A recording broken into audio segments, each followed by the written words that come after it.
Chapter 1. No one noticed what was happening. No one suspected that something serious was taking place in the small station's waiting room, where only 6 passengers sat dejectedly among odors of coffee, beer, and lemonade.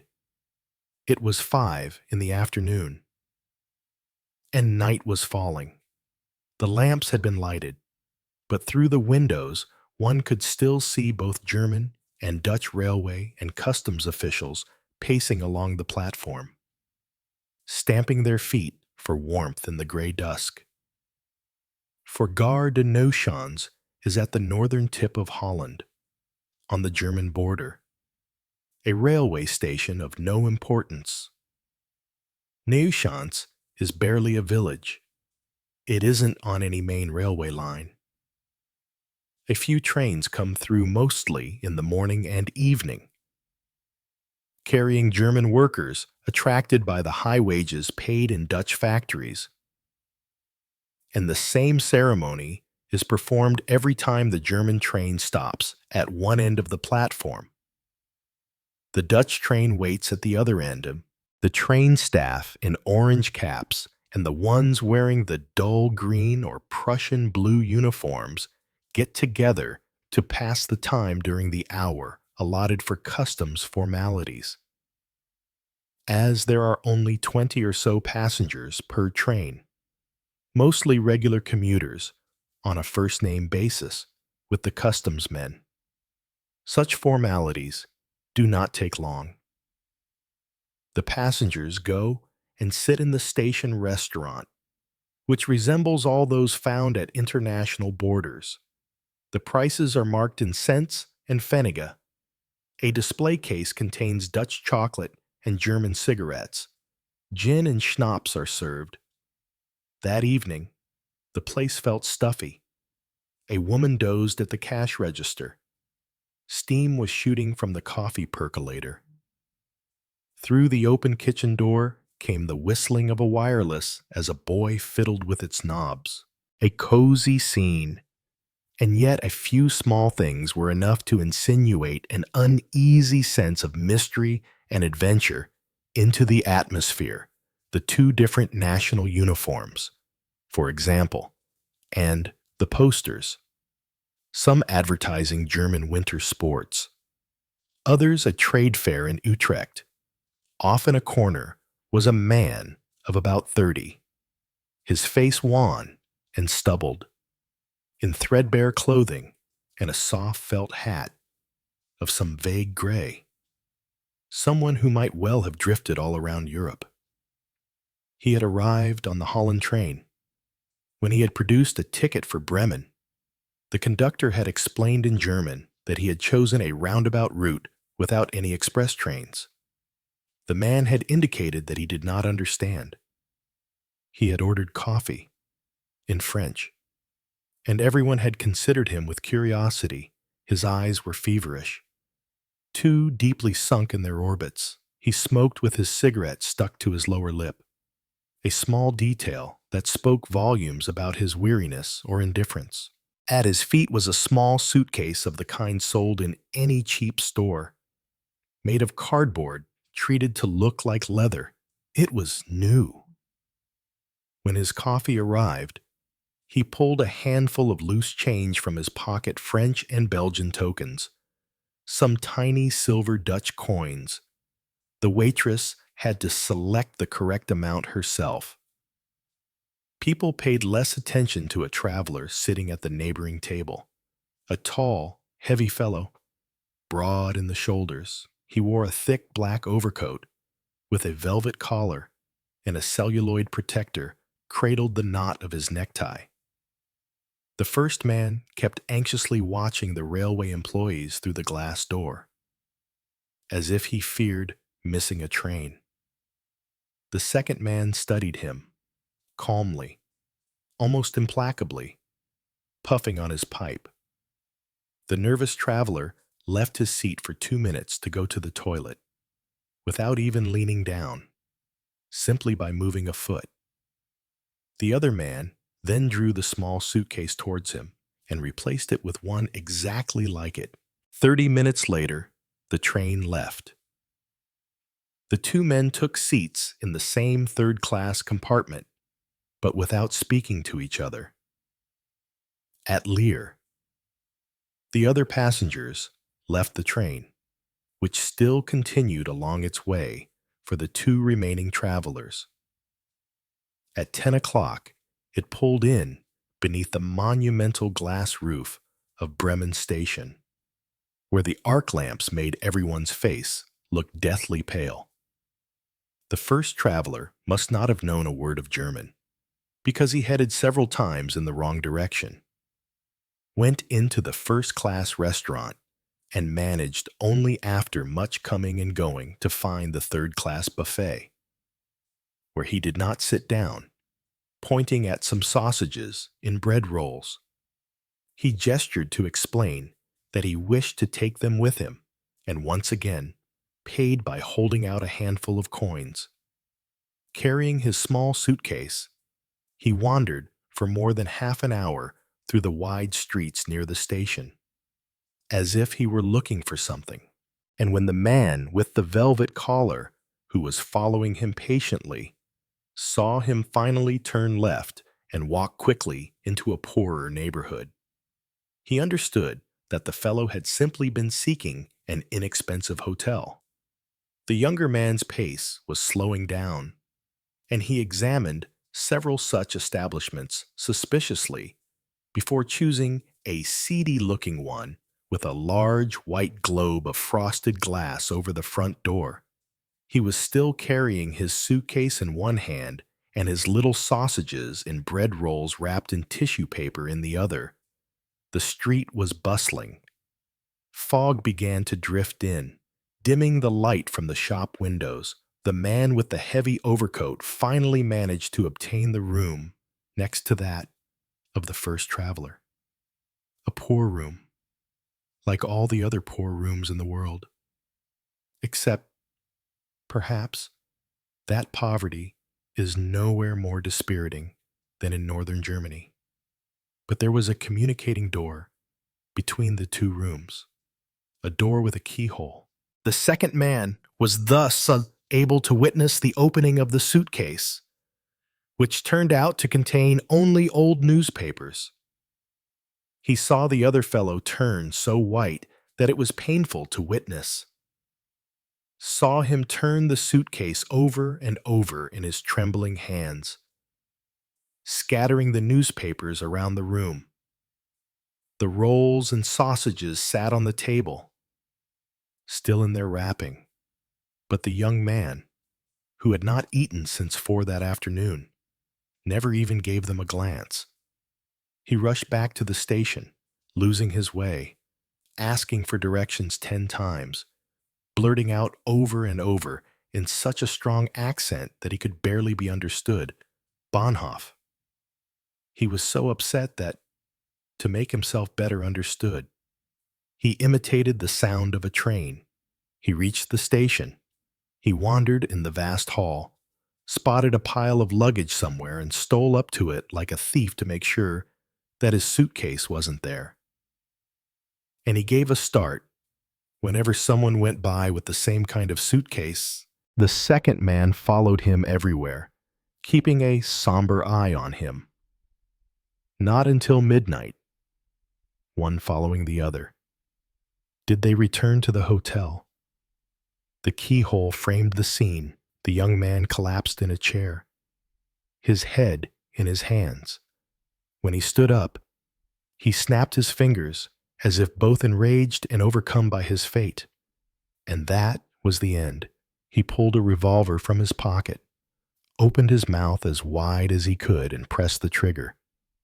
A moment later, there were 10 people in the room.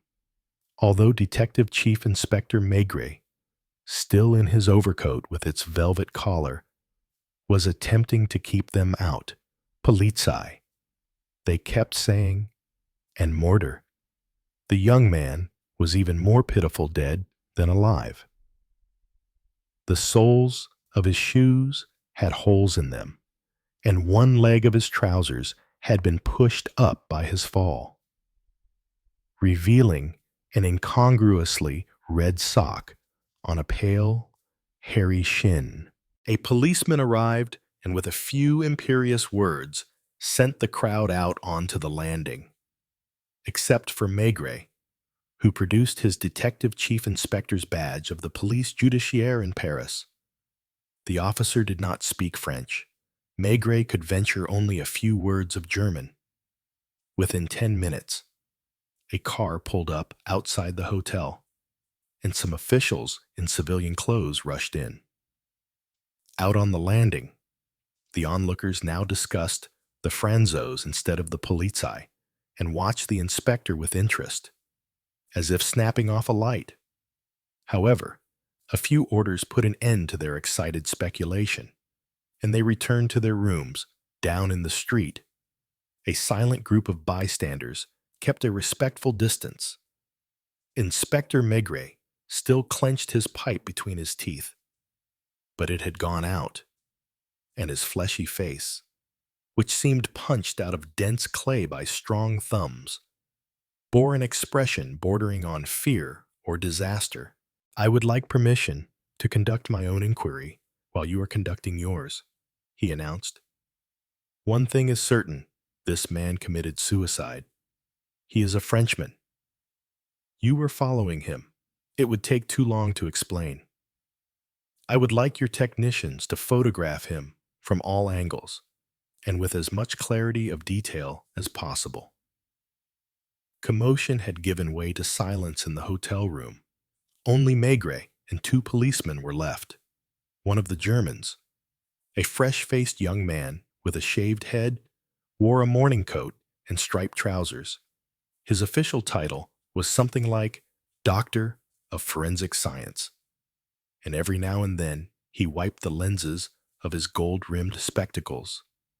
The other man, equally rosy but less formal in his attire, was rummaging around everywhere and making an effort to speak French. They found nothing except a passport in the name of Louis Genet, mechanic, born in Aubervilliers. As for the revolver, it carried the mark of a firearms manufacturer in Herstal, Belgium. That night, back at the headquarters of the Police Judiciaire on Quai des Orfèvres, no one would have pictured Maigret, silent and seemingly crushed by the turn of events, watching his German colleagues work, keeping out of the way of the photographers and forensic pathologists, waiting with stubborn concern, his pipe still out, for the pathetic harvest handed over to him at around 3 a.m. the dead man's clothes, his passport, and a dozen photos taken by magnesium flashlights to hallucinatory effect. Maigret was not far from, indeed quite close to, thinking that he had just killed a man he didn't know. He knew nothing about him. There was no proof whatsoever that he was wanted by the law. It had all begun the previous day in Brussels. In the most unexpected way, Maigret happened to have been sent there to confer with the Belgian police about some Italian refugees who had been expelled from France and whose activities were now cause for concern. An assignment that had seemed like a pleasure trip, the meetings had taken less time than anticipated, leaving the inspector a few hours to himself. And simple curiosity had led him to step inside a small café in Rue Montagne aux Herbes Potagères.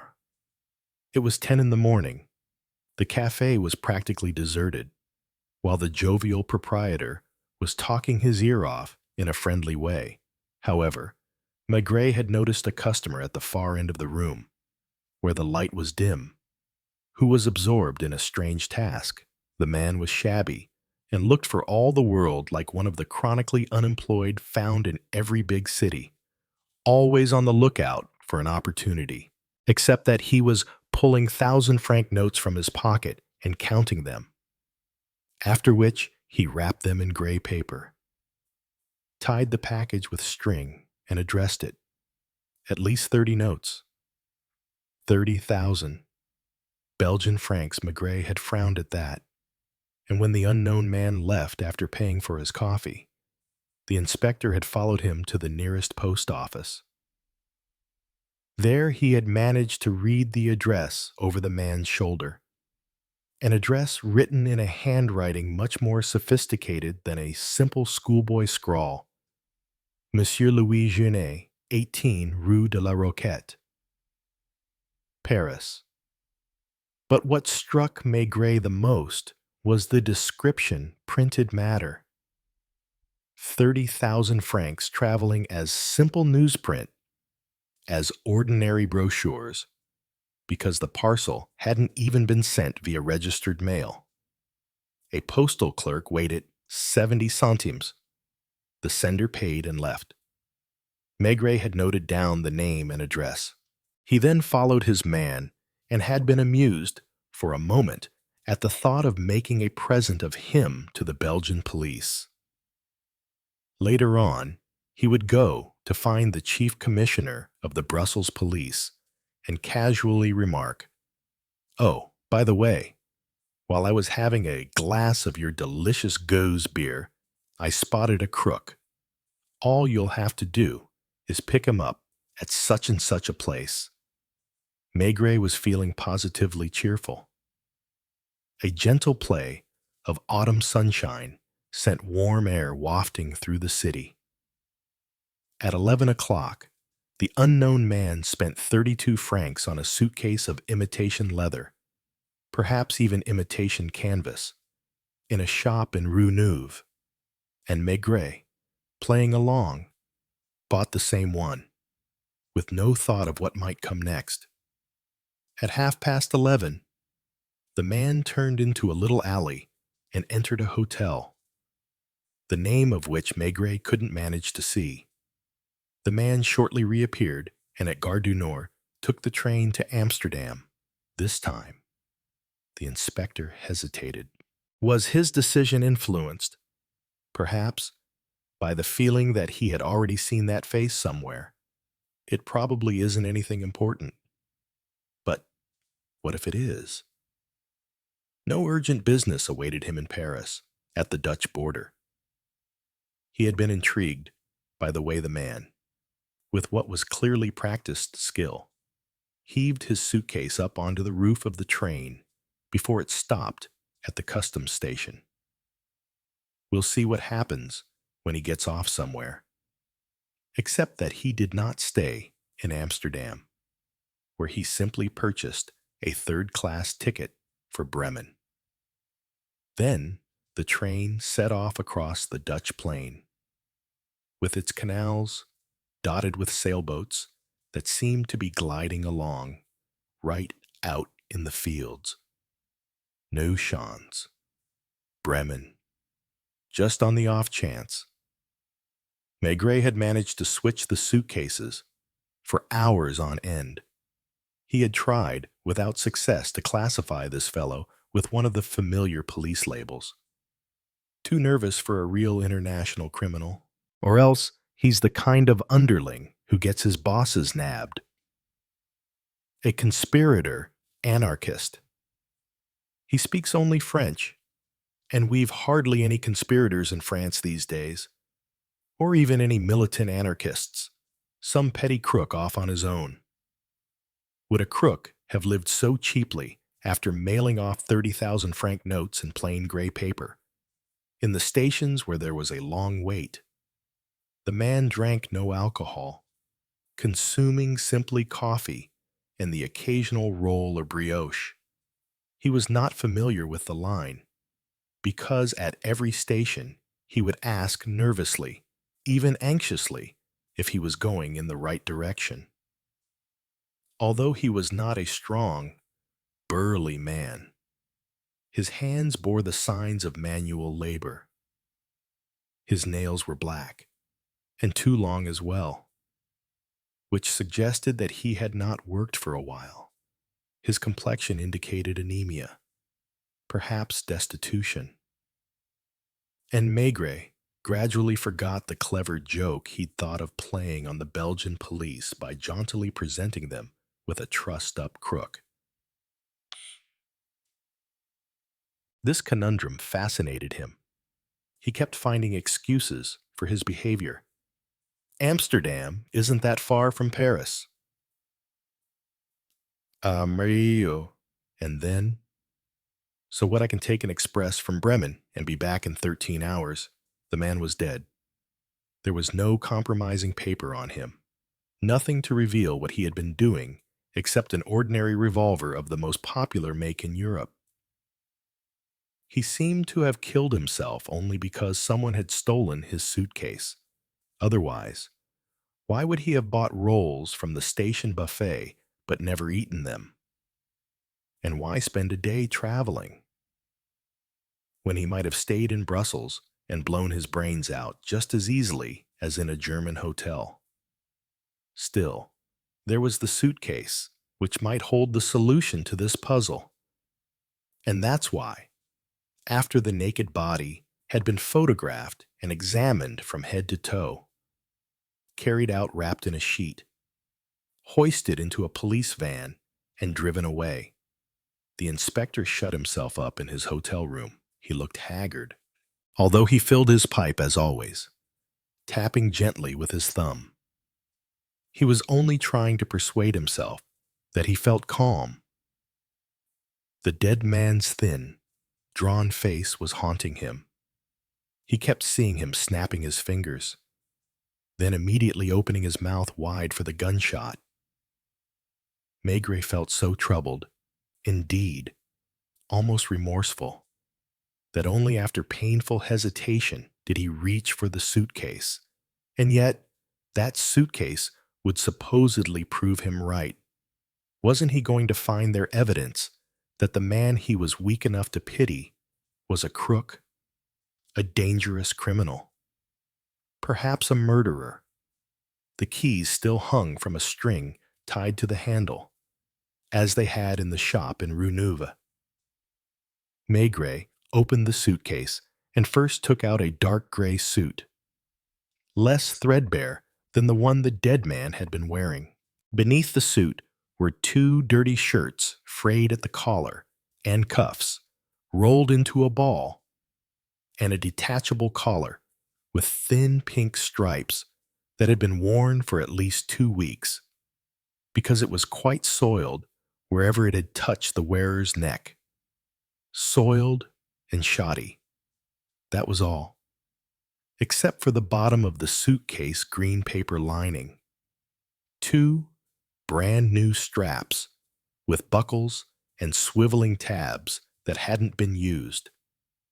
Maigret shook out the clothing, checked the pockets.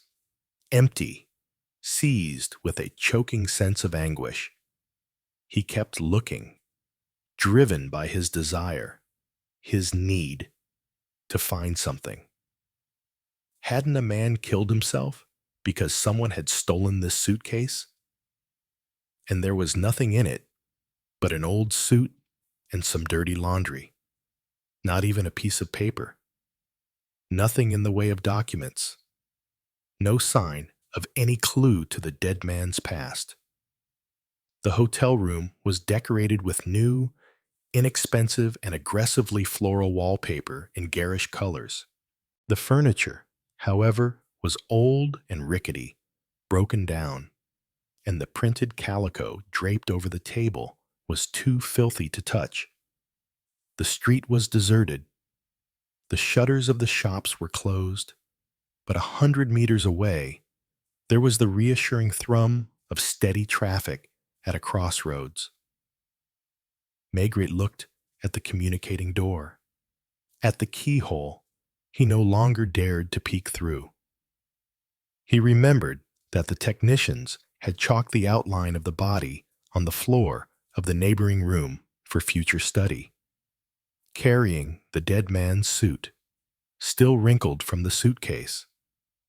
He went next door on tiptoe so as not to awaken other guests, and perhaps because he felt burdened by this mystery. The outline on the floor was contorted, but accurately drawn. When Maigret tried to fit the jacket, waistcoat, and trousers into the outline, his eyes lit up, and he bit down hard on his pipe stem. The clothing was at least 3 sizes too large. It did not belong to the dead man. What the tramp had been keeping so protectively in his suitcase, a thing so precious to him that he'd killed himself when it was lost, was someone else's suit. Chapter 2. The Bremen newspapers simply announced in a few lines that a Frenchman named Louis Jeunet, a mechanic, had committed suicide in a hotel in the city, and that poverty seemed to have been the motive for his act. But by the time those lines appeared the following morning, that information was no longer correct. In fact, while leafing through Jeunet's passport, Maigret had noticed an interesting detail on the 6th page. In the column listing age, height, hair, forehead, eyebrows, and so on for the bearer's description, the word forehead appeared before hair instead of after it. It so happened that 6 months earlier, the Paris Sûreté had discovered in Saint-Pholien a veritable factory for fake passports, military records, foreign residence permits, and other official documents, a certain number of which they had seized. The counterfeiters themselves had admitted, however, that hundreds of their forgeries had been in circulation for several years, and that, because they had kept no records, they could not provide a list of their customers. The passport proved that Louis Jeunet had been one of them, which meant that his name was not Louis Jeunet. And so, the single, more or less solid fact in this inquiry had melted away. The man who had killed himself that night was now a complete unknown, having been granted all the authorization he needed. At 9 o'clock the next morning, Maigret arrived at the morgue, which the general public was free to visit after it opened its doors for the day. He searched in vain for a dark corner from which to keep watch, although he really didn't expect much in the way of results. The morgue was a modern building, like most of the city and all its public buildings, and it was even more sinister than the ancient morgue in Quai de l'Horloge in Paris. More sinister precisely because of its sharp, clean lines and perspectives, the uniform white of the walls, which reflected a harsh light, and the refrigeration units as shiny as machines in a power station. The place looked like a model factory one where the raw material was human bodies. The man who had called himself Louis Jeunet was there, less disfigured than might have been expected, because specialists had partially reconstructed his face. There were also a young woman and a drowned fellow who'd been fished from the harbor, brimming with health and tightly buttoned into his spotless uniform. The guard looked like a museum attendant. In the space of an hour, surprisingly enough, some 30 people passed through the viewing hall when one woman asked to see a body that was not on display. Electric bells rang and numbers were barked into a telephone.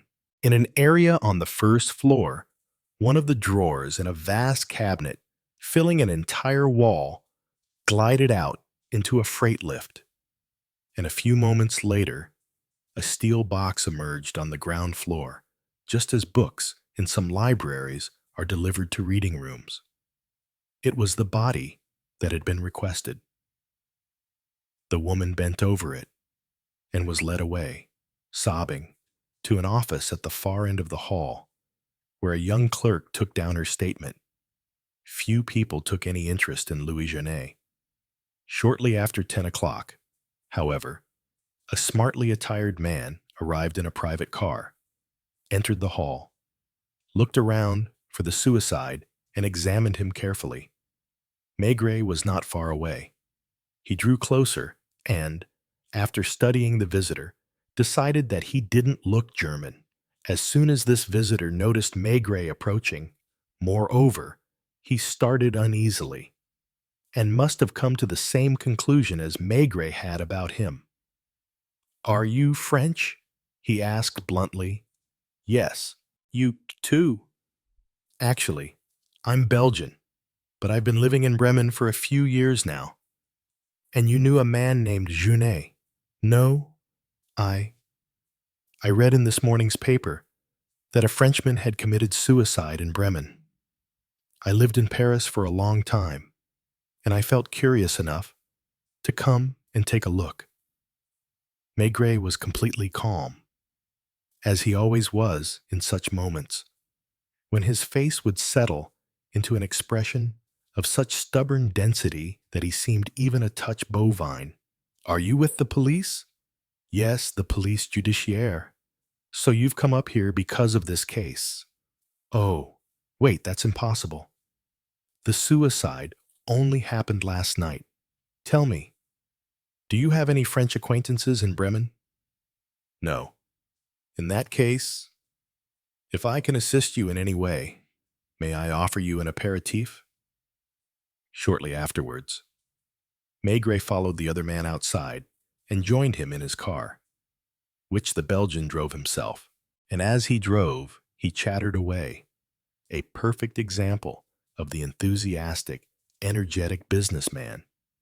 He seemed to know everyone, greeted passers-by, pointed out buildings, provided a running commentary. Here you have Norddeutscher Lloyd. Have you heard about the new liner they've launched? They're clients of mine. He waved towards a building in which almost every window displayed the name of a different firm. On the 5th floor, to the left, you can see my office. Porcelain sign letters on the window spelled out Joseph Van Dam, Import-Export Commission Agent. Would you believe that sometimes I go a month without having a chance to speak French? My employees and even my secretary are German. That's business for you. It would have been hard to divine a single one of Maigret's thoughts from his expression. He seemed a man devoid of subtlety. He agreed, he approved. He admired what he was asked to admire, including the car and its patented suspension system, proudly praised by Van Dam. The inspector followed his host into a large brasserie teeming with businessmen talking loudly over the tireless efforts of a Viennese orchestra and the clinking of beer mugs. You'd never guess how much this clientele is worth in millions, crowed the Belgian. Listen, you don't understand German well. Our neighbor here is busy selling a cargo of wool currently on its way to Europe from Australia. He has 30 or 40 ships in his fleet, and I could show you others like him. So, what'll you have personally? I recommend the Pilsner. By the way, Maigret's face showed no trace of a smile at the transition. By the way, what do you think about this suicide, a poor man down on his luck? As the papers here are saying, it's possible. Are you looking into it?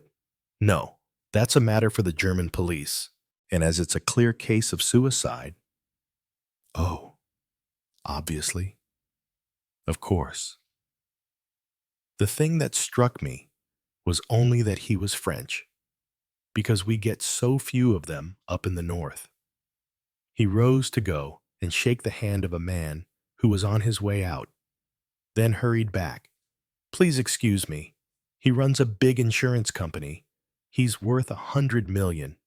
But listen, Inspector, it's almost noon. You must come and have lunch with me. I'm not married, so I can only invite you to a restaurant, and you won't eat as you would in Paris. But I'll do my best to see that you don't do too badly. So, that's settled, right? He summoned the waiter, paid the bill, and when he pulled his wallet from his pocket, he did something that Maigret had often seen when businessmen like him had their aperitifs in bars around the Paris Stock Exchange, for they had that inimitable way of leaning backwards, throwing out their chests while tucking in their chins, and opening with careless satisfaction That sacred object, the leather portefeuille, plump with money. Let's go. Van Dam hung on to the inspector until almost 5 o'clock. After sweeping him along to his office, 3 clerks and a typist. But by then, he'd made him promise that if he did not leave Bremen that evening, they would spend it together at a well-known cabaret.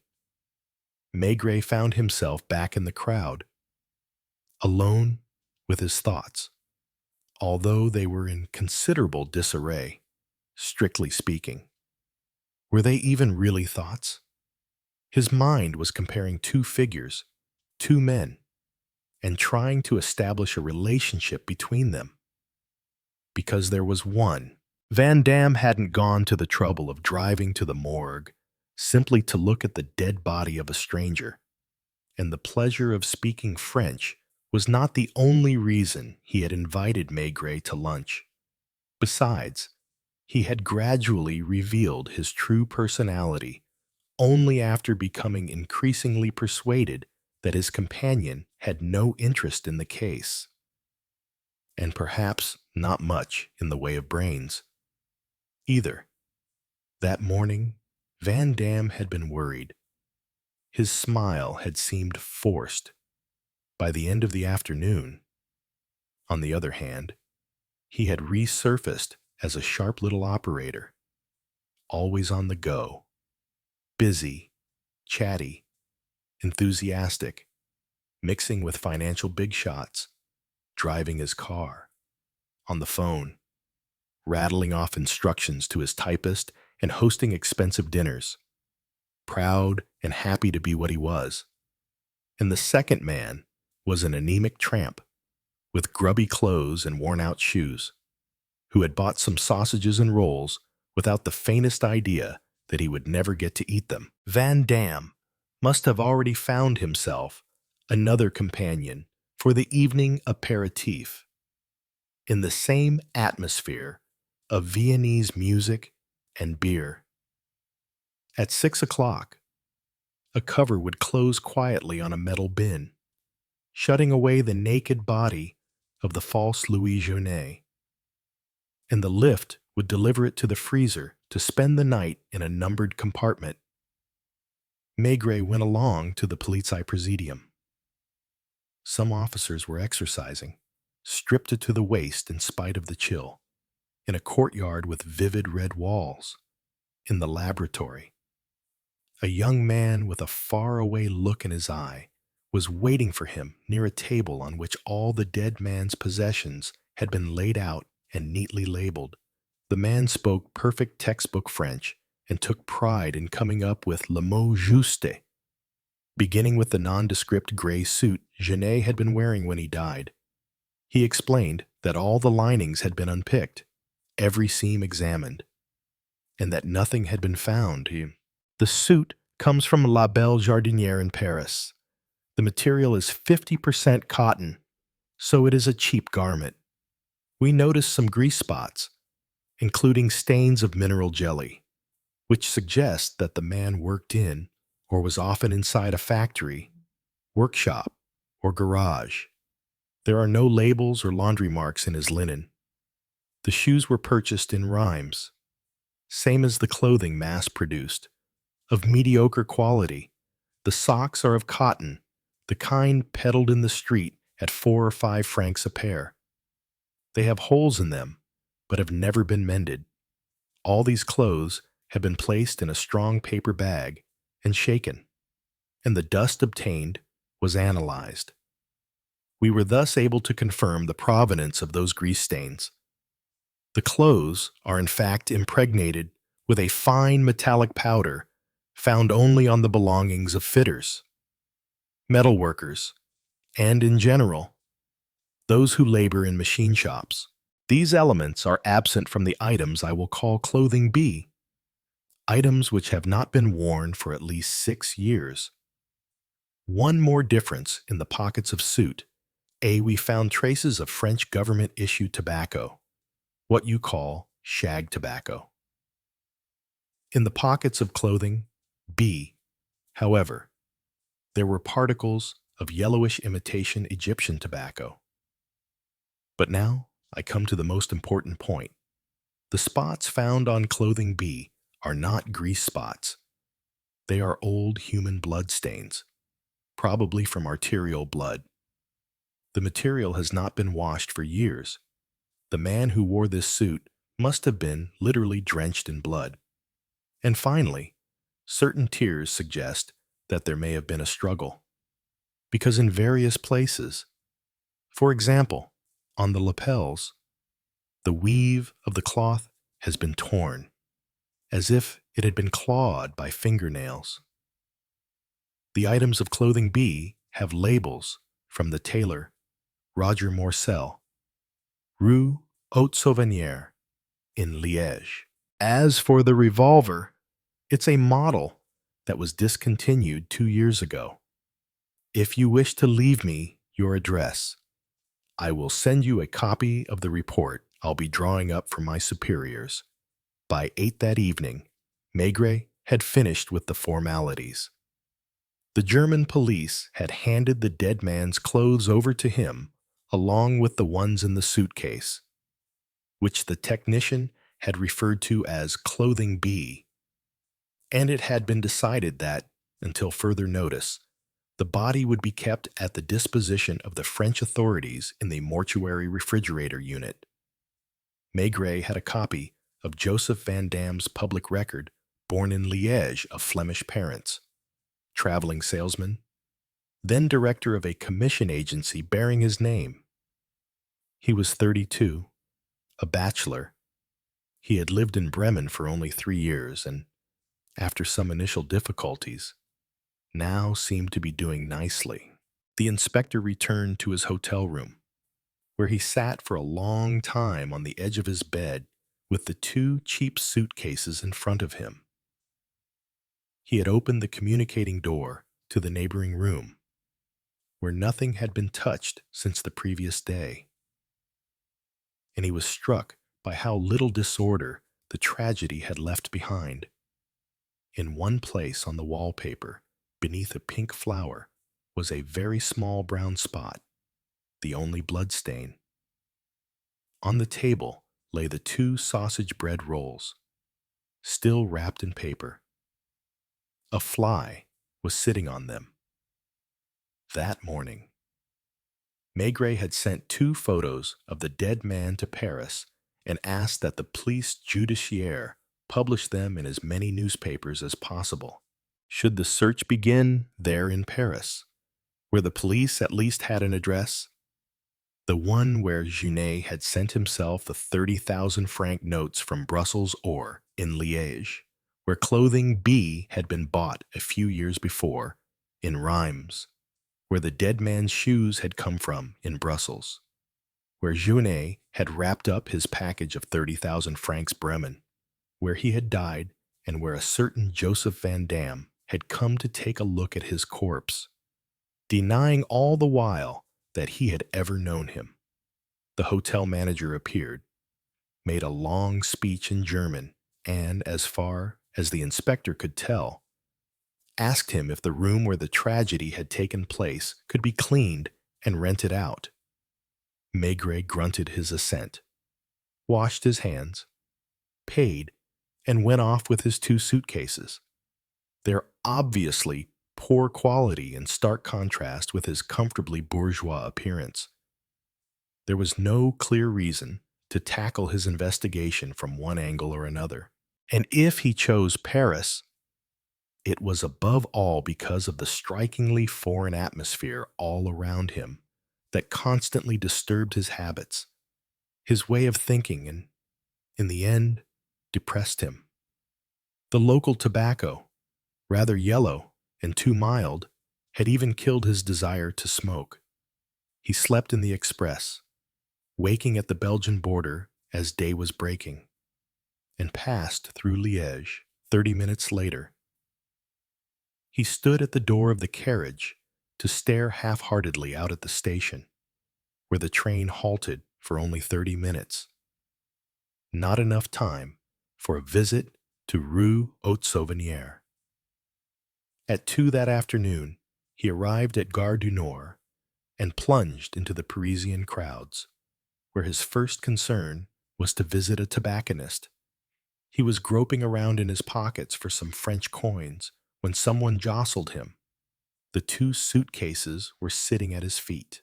When he bent to retrieve them, he could find only one, and looking around in vain for the other, he realized that there was no point in alerting the police.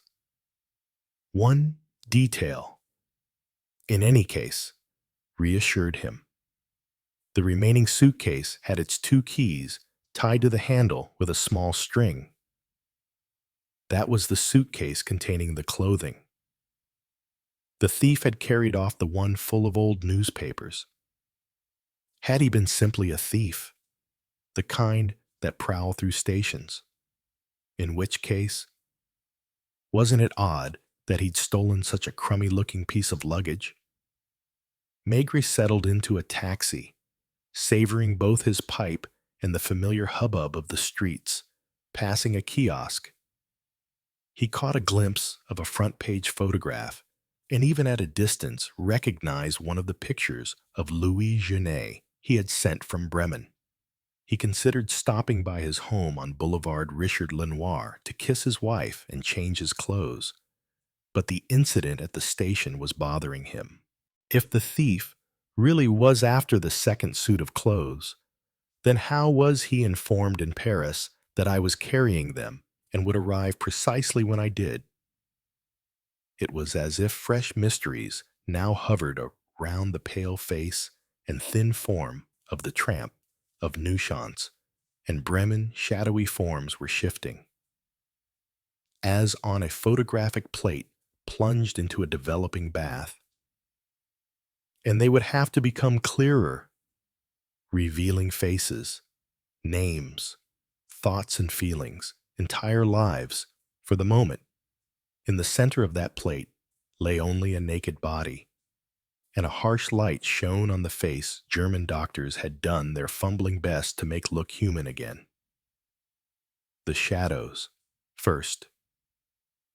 A man in Paris who was making off with the suitcase at that very moment, plus another man who, from Bremen or elsewhere, had sent him instructions.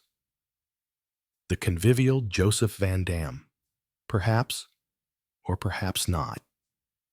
And then there was the person who, years ago, had worn clothing bay, and the one who, during the struggle, had bled all over him, and the person who had supplied the 30,000 francs to Louis Genet, or the person from whom they had been stolen. It was sunny. The café terraces, heated by braziers, were thronged with people. Drivers were hailing one another. Swarms of people were pushing their way onto buses and trams. From among all this seething humanity, here and in Bremen, Brussels, Reims, and still other places, the hunt would have to track down 2, 3, 4, 5 individuals, fewer, perhaps, or maybe more. Maigret looked up fondly at the austere facade of police headquarters as he crossed the front courtyard, carrying the small suitcase. He greeted the office boy by his first name. "Did you get my telegram? Did you light a stove? There's a lady here, about the picture. She's in the waiting room. Been there for 2 hours now." Maigret did not stop to take off his hat and coat. He didn't even set down the suitcase. The waiting room, at the end of the corridor, lined with the chief inspector's offices, is almost completely glassed in and furnished with a few chairs upholstered in green velvet. Its sole brick wall displays the list of policemen killed while on special duty. On one of the chairs sat a woman who was still young, dressed with the humble care that bespeaks long hours of sewing by lamplight, making do with the best one has. Her black cloth coat had a very thin fur collar. Her hands, in their gray cotton gloves, clutched a handbag made, like Maigret's suitcase, of imitation leather. Did the inspector notice a vague resemblance between his visitor and the dead man? Not a facial resemblance, no, but a similarity of expression, of social class, so to speak. She, too, had the washed-out, weary eyes of those whose courage has abandoned them.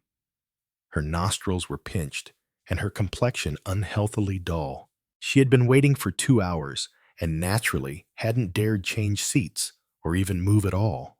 She looked at Maigret through the glass with no hope that he might at last be the person she needed to see. He opened the door. "If you would care to follow me to my office, madame." When he ushered her in ahead of him, she appeared astonished at his courtesy and hesitated, as if confused in the middle of the room. Along with her handbag, she carried a rumpled newspaper showing part of Genet's photograph. "I'm told you know the man who—" But before he could finish, she bit her lips and buried her face in her hands. Almost overcome by a sob she could not control, she moaned, "He's my husband, monsieur." Hiding his feeling, Maigret turned away, then rolled a heavy armchair over for her.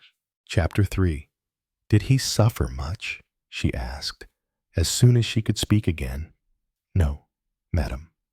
I can assure you that death was instantaneous." She looked at the newspaper in her hand. The words were hard to say, in the mouth.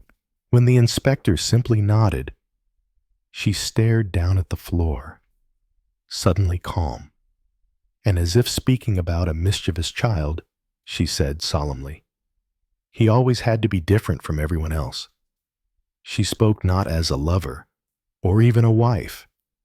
Although she was not yet 30, she had a maternal tenderness about her, and the gentle resignation of a nun.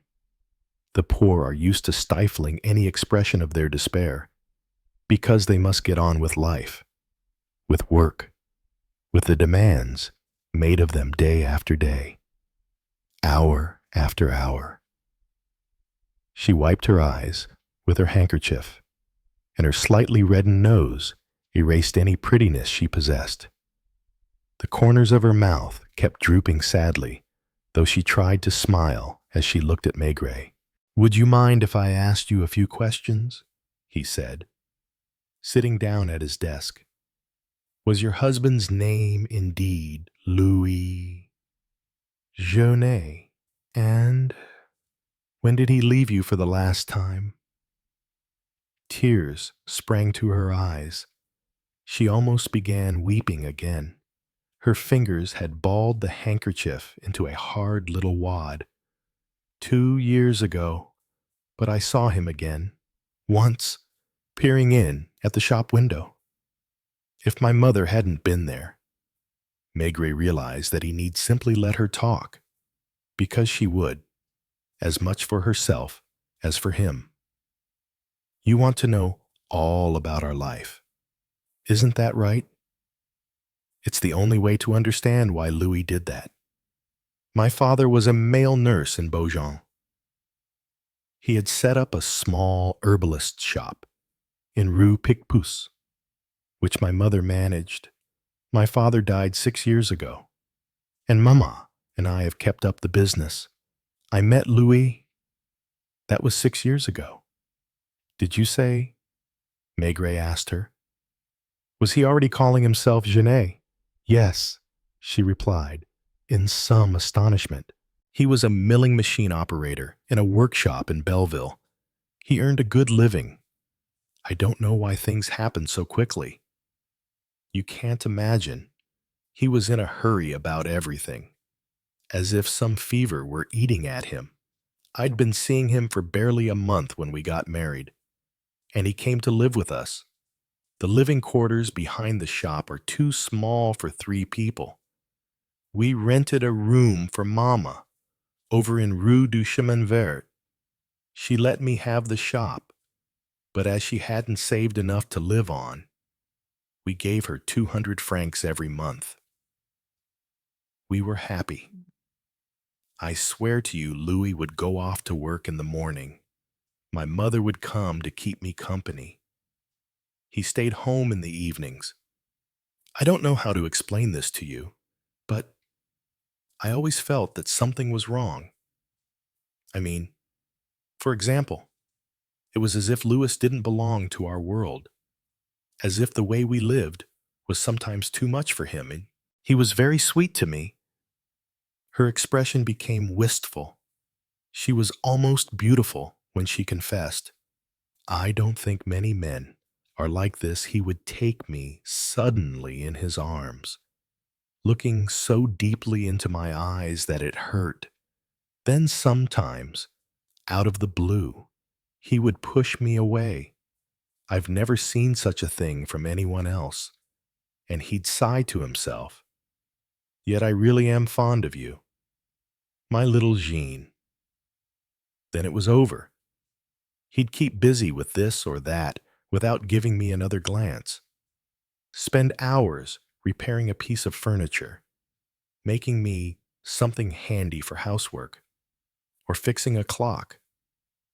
My mother didn't much care for him, precisely because she understood that he wasn't like other people.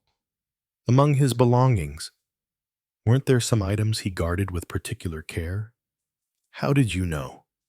She started, a touch frightened, and blurted out, "An old suit once he came home when I'd taken it from a cardboard box on top of the wardrobe and was brushing it. The suit would have been still good enough to wear around the house."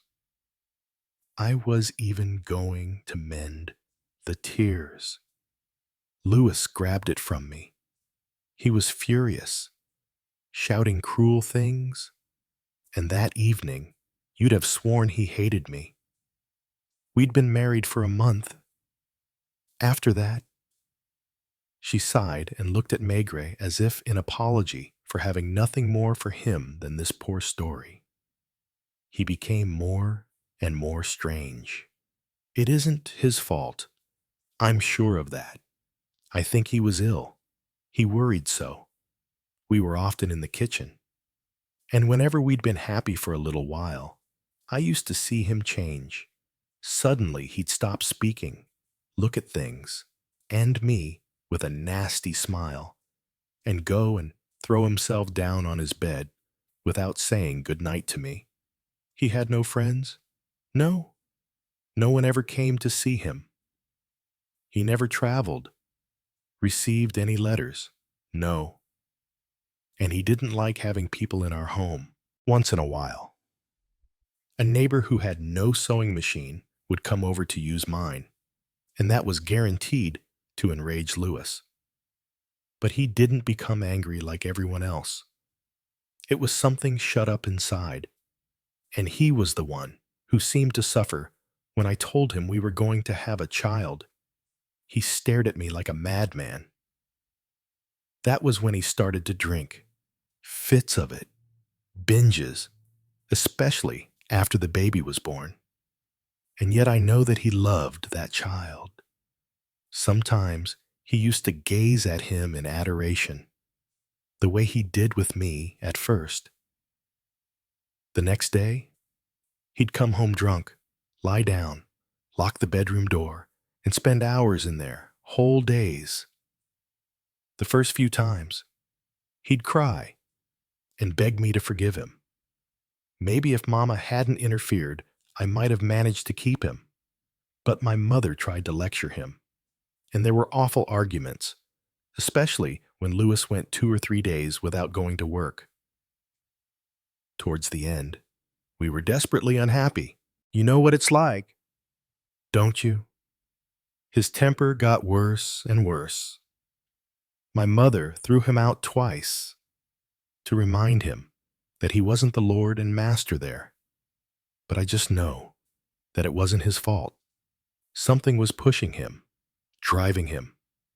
He would still look at me, or our son, in that old way I told you about, only now, not so often, and it didn't last long. The final quarrel was dreadful. Mama was there. Louis had helped himself to some money from the shop, and she called him a thief. He went so pale, his eyes all red, as on his bad days, and a crazed look in those eyes. I can still see him coming closer, as if to strangle me. I was terrified and screamed. Louis, he left, slamming the door so hard the glass shattered. That was 2 years ago. Some neighborhood women saw him around now and again. I went to that factory in Belleville, but they told me he didn't work there anymore. Someone saw him, though, in a small workshop in Rue de la Roquette, where they make beer pumps. Me, I saw him once more, maybe 6 months ago now, through the shop window. Mama is living with me and the child again, and she was in the shop. She kept me from running to the door. You swear to me that he didn't suffer, that he died instantly. He was an unhappy, unfortunate man. Don't you see? You must have understood that by now. She had relived her story with such intensity, and her husband had had such a strong hold on her that, without realizing it, she had been reflecting all the feelings she was describing on her own face. As in his first impression, Maigret was struck by an unnerving resemblance between this woman and the man in Bremen who had snapped his fingers before shooting a bullet into his mouth. What's more, that raging fever she had just evoked seemed to have infected her. She fell silent, but all her nerves remained on edge, and she almost gasped for breath. She was waiting for something. She didn't know what. He never spoke to you about his past, his childhood. No, he didn't talk much. I only know that he was born in Aubervilliers, and I've always thought he was educated beyond his station in life. He had lovely handwriting, and he knew the Latin names of all the plants. When the woman from the haberdashery next door had a difficult letter to write, he was the one she came to. And you never saw his family. Before we were married, he told me he was an orphan. Chief Inspector, there's one more thing I'd like to ask you. Will he be brought back to France? When Maigret hesitated to reply, she turned her face away to hide her embarrassment. Now the shop belongs to my mother, and the money too. I know she won't want to pay anything to bring the body home, or give me enough to go and see him. Would it be possible? In this case, the words died in her throat, and she quickly bent down to retrieve her handkerchief, which had fallen to the floor. I will see to it that your husband is brought home, madam. She gave him a touching smile, then wiped a tear from her cheek. You've understood. I can tell you feel the same way I do. Chief Inspector, it wasn't his fault. He was an unhappy man. Did he ever have any large sums of money? Only his wages, in the beginning. He gave everything to me. Later on, when he began drinking, another faint smile, very sad, and yet full of pity. She left somewhat calmer, gathering the skimpy fur collar tightly round her neck with her right hand, still clutching the handbag and the tightly folded newspaper in the other. Maigret found a seedy-looking hotel at 18 Rue de la Roquette, right where it joins Rue de l'Api, with its accordion band dance halls and squalid housing. That stretch of Roquette is a good 50 meters from Place de la Bastille.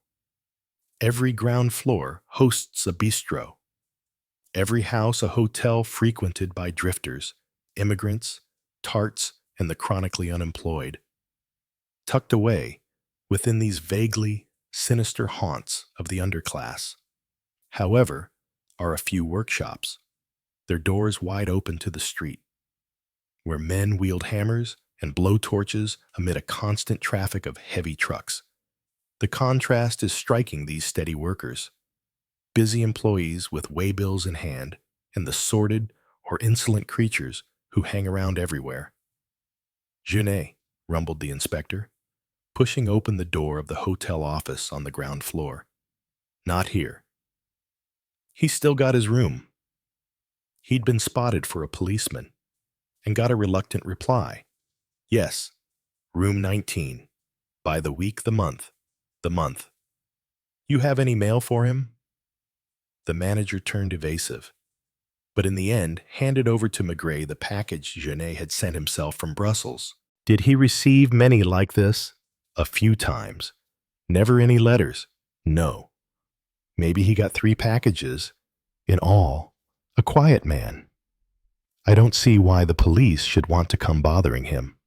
He worked at number 65 down the street. Regularly.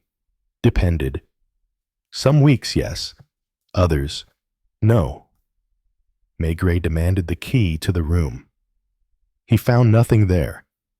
However, except a ruined pair of shoes with flapping soles, an empty tube of aspirin, and some mechanic's overalls tossed into a corner.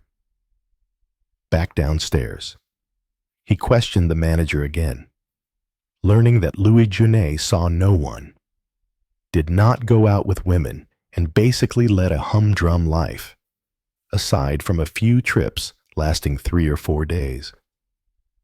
But no one stays in one of these hotels, in this neighborhood, unless there's something wrong somewhere. And the manager knew that, as well as Maigret. It's not what you think, he admitted grudgingly. With him, it's the bottle and how. In binges. Novenas. My wife and I call them.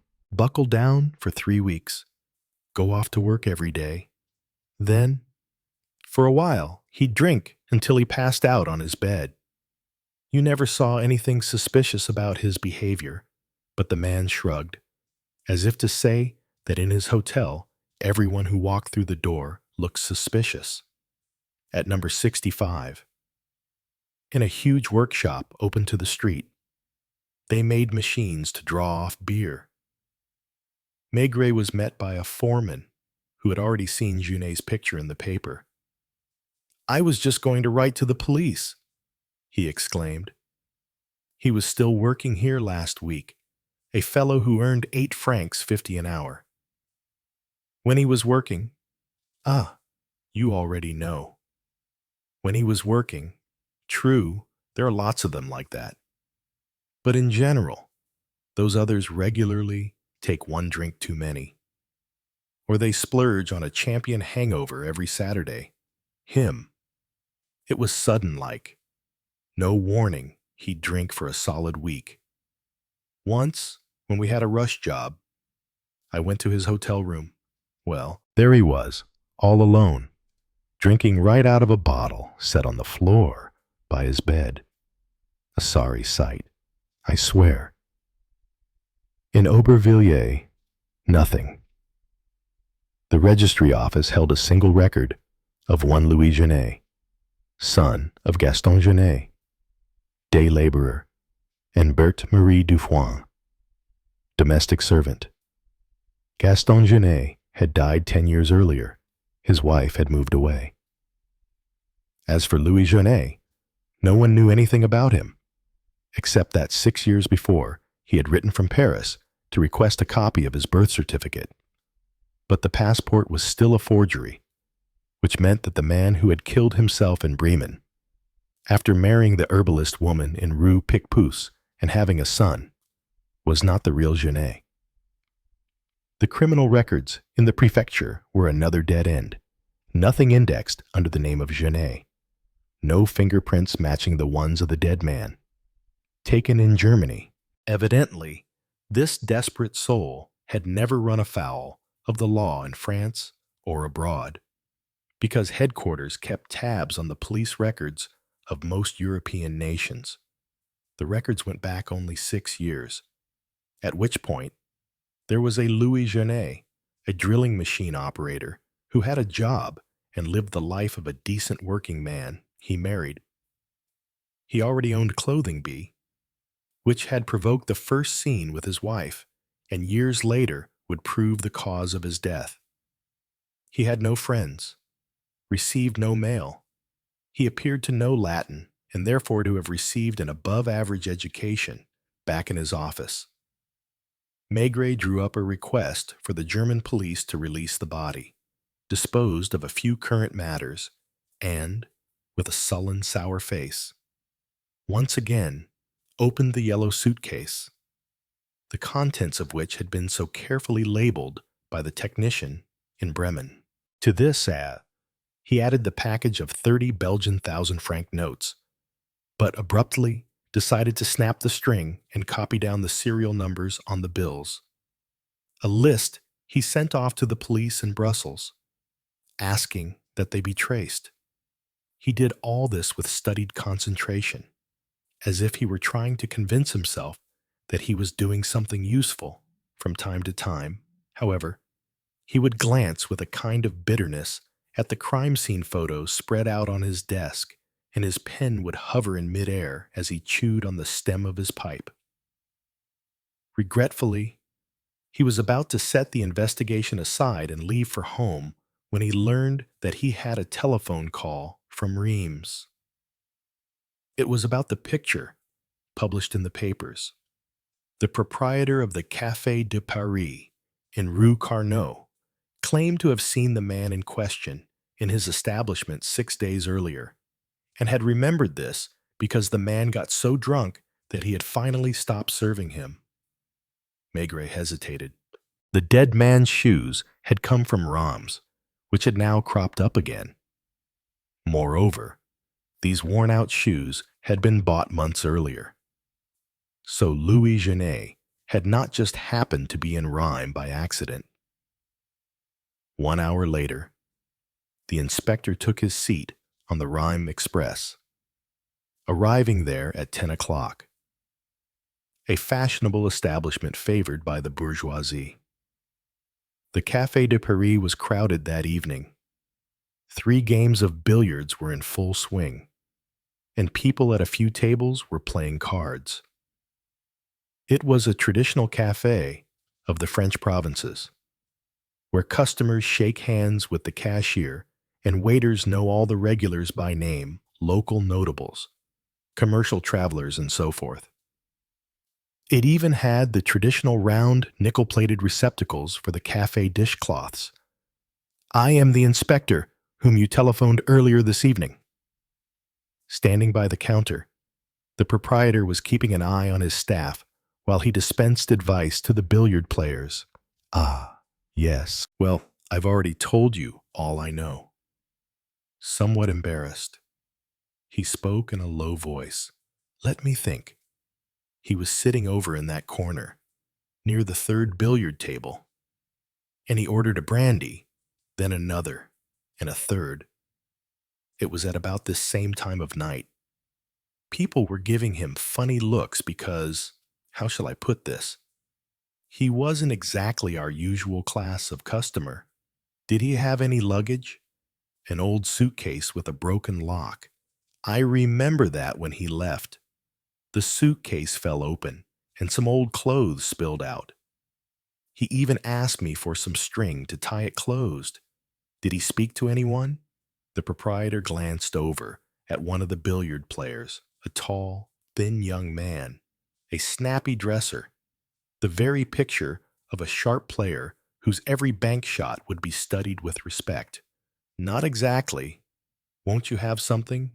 Inspector, we could sit over here. Look." He chose a table with trays stacked on it, off to one side.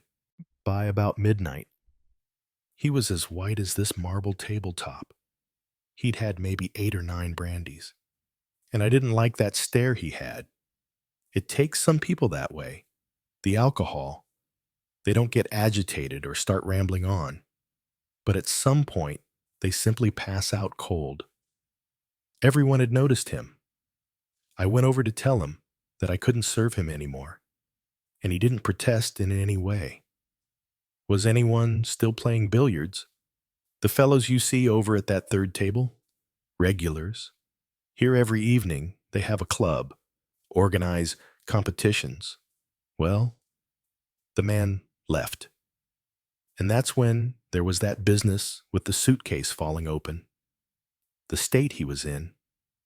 I don't know how he managed to tie the string. I closed up a half hour later.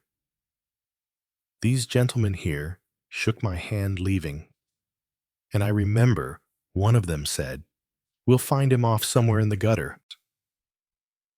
The proprietor glanced again at the smartly dressed player with the white, well-manicured hands, the impeccable tie, the polished shoes that creaked each time he moved around the billiard table. I might as well tell you everything, especially since it's probably some fluke or a misunderstanding. The next day, a traveling salesman who drops by every month and who was here that night, well, he told me that at about 1 in the morning, he'd seen the drunk and Monsieur Belloir walking along together. He even saw them both go into Monsieur Belloir's house. That's the tall blonde fellow. Yes, he lives 5 minutes from here, in a handsome house in Rue de Velo. He's the deputy director of the Banque de Crédit. Is the salesman here tonight? No. He's off on his regular tour through his eastern territories. Won't be back until mid-November or so. I told him he must have been mistaken. But he stuck to his story. I almost mentioned it to Monsieur Belloir as a little joke, but thought, better not. He might have been offended, Maigret. In fact, I'd appreciate it if you wouldn't make a big deal out of what I just told you. Or at least don't make it look as if it came from me, in my profession. Having just scored a break of 48 points, the player in question was looking around to gauge everyone's reaction while he rubbed the tip of his cue with green chalk. He frowned almost imperceptibly when he noticed Maigret sitting with the proprietor. For, like most people trying to appear relaxed, the cafe owner looked worried, as if he were up to something. Belloir called out to him from across the room, "It's your turn, Monsieur Emile." Chapter 4. The house was new, and there was something in the studied refinement of its design and building materials that created a feeling of comfort, of crisp, confident modernism, and a well-established fortune. Red bricks, freshly repointed, natural stone, a front door of varnished oak, with brass fittings. It was only 8:30 in the morning when Maigret turned up at that door, half hoping to catch a candid glimpse of the Belloir family's private life. The facade, in any case, seemed suitable for a bank deputy director. An impression increased by the immaculately turned-out maid who opened the door. The entrance hall was quite large, with a door of beveled glass panes at the end. The walls were of faux marble, and geometric patterns in 2 colors embellished the granite floor. To the left, 2 sets of double doors of pale oak, leading to the drawing room and dining room. Among the clothes hanging from a portmanteau was a coat for a child of 4 or 5. A big-bellied umbrella stand held a Malacca cane with a gold pommel. Maigret had only a moment to absorb this atmosphere of flawless domesticity, for he had barely mentioned Monsieur Belloir when the maid replied, "If you'd be so good as to follow me, the gentlemen are expecting you."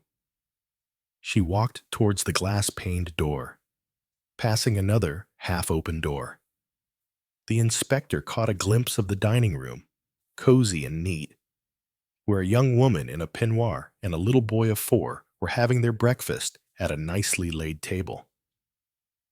Beyond the last door was a staircase of pale wooden paneling with a red floral carpet runner fixed to each step by a brass rod. A large green plant sat on the landing. The maid was already turning the knob of another door to a study where 3 men turned as one towards their visitor. There was a reaction of shock, deep unease, even real distress that froze the looks in their eyes, which only the maid never noticed as she asked, in a perfectly natural voice. "Would you like me to take your coat?" One of the three gentlemen was Belvoir, perfectly dressed, with not a blonde hair out of place. The man next to him was a little more casually attired, and a stranger to Maigret. The third man, however, was none other than Joseph Van Dam, the businessman from Bremen. Two of the men spoke simultaneously, with a dry hauteur in keeping with the decor and frowning as he stepped forwards. Belvoir inquired, "Monsieur," while at the same time Van Dam, in an effort to summon up his usual bonhomie, held out his hand to Maigret and exclaimed, "What a surprise! Imagine seeing you here!" The third man silently took in the scene in what looked like complete bafflement. "Please excuse me for disturbing you," began the inspector. "I did not expect to be interrupting a meeting this early in the morning." "Not at all, not at all," replied Van Dam. "Do sit down, cigar." There was a box on the mahogany desk. He hurried to open it and select a Havana, talking all the while. "Hold on, I'm looking for my lighter. You're not going to write me a ticket, because these are missing their tobacco tax stamp. Are you? But why didn't you tell me in Bremen that you knew Belvoir? When I think that we might have made the trip together, I left a few hours after you did a telegram, some business requiring my presence in Paris. And I've taken advantage of it to come and say hello to Belvoir." The latter, having lost none of his starchy manner, kept looking from one to the other of the two men as if waiting for an explanation. And it was towards him that Maigret turned and spoke. "I'll make my visit as short as possible, given that you're expecting someone." "I am." "How do you know?" "Simple. Your maid told me that I was expected." "And as I cannot be the person in question, then clearly—" His eyes were laughing in spite of himself, but his face stayed perfectly blank. "Inspector Maigret, of the Police Judiciaire. Perhaps you noticed me yesterday evening at the Café de Paris, where I was seeking information relevant to an ongoing investigation. It can't be that incident in Bremen, surely," remarked Van Dam, with feigned indifference. "The very one, would you be so kind, Monsieur Belvoir, as to look at this photograph and tell me if this is indeed the man you invited into your home one night last week?" He held out a picture of the dead man. The deputy bank director looked at it, but vacantly, without seeing it.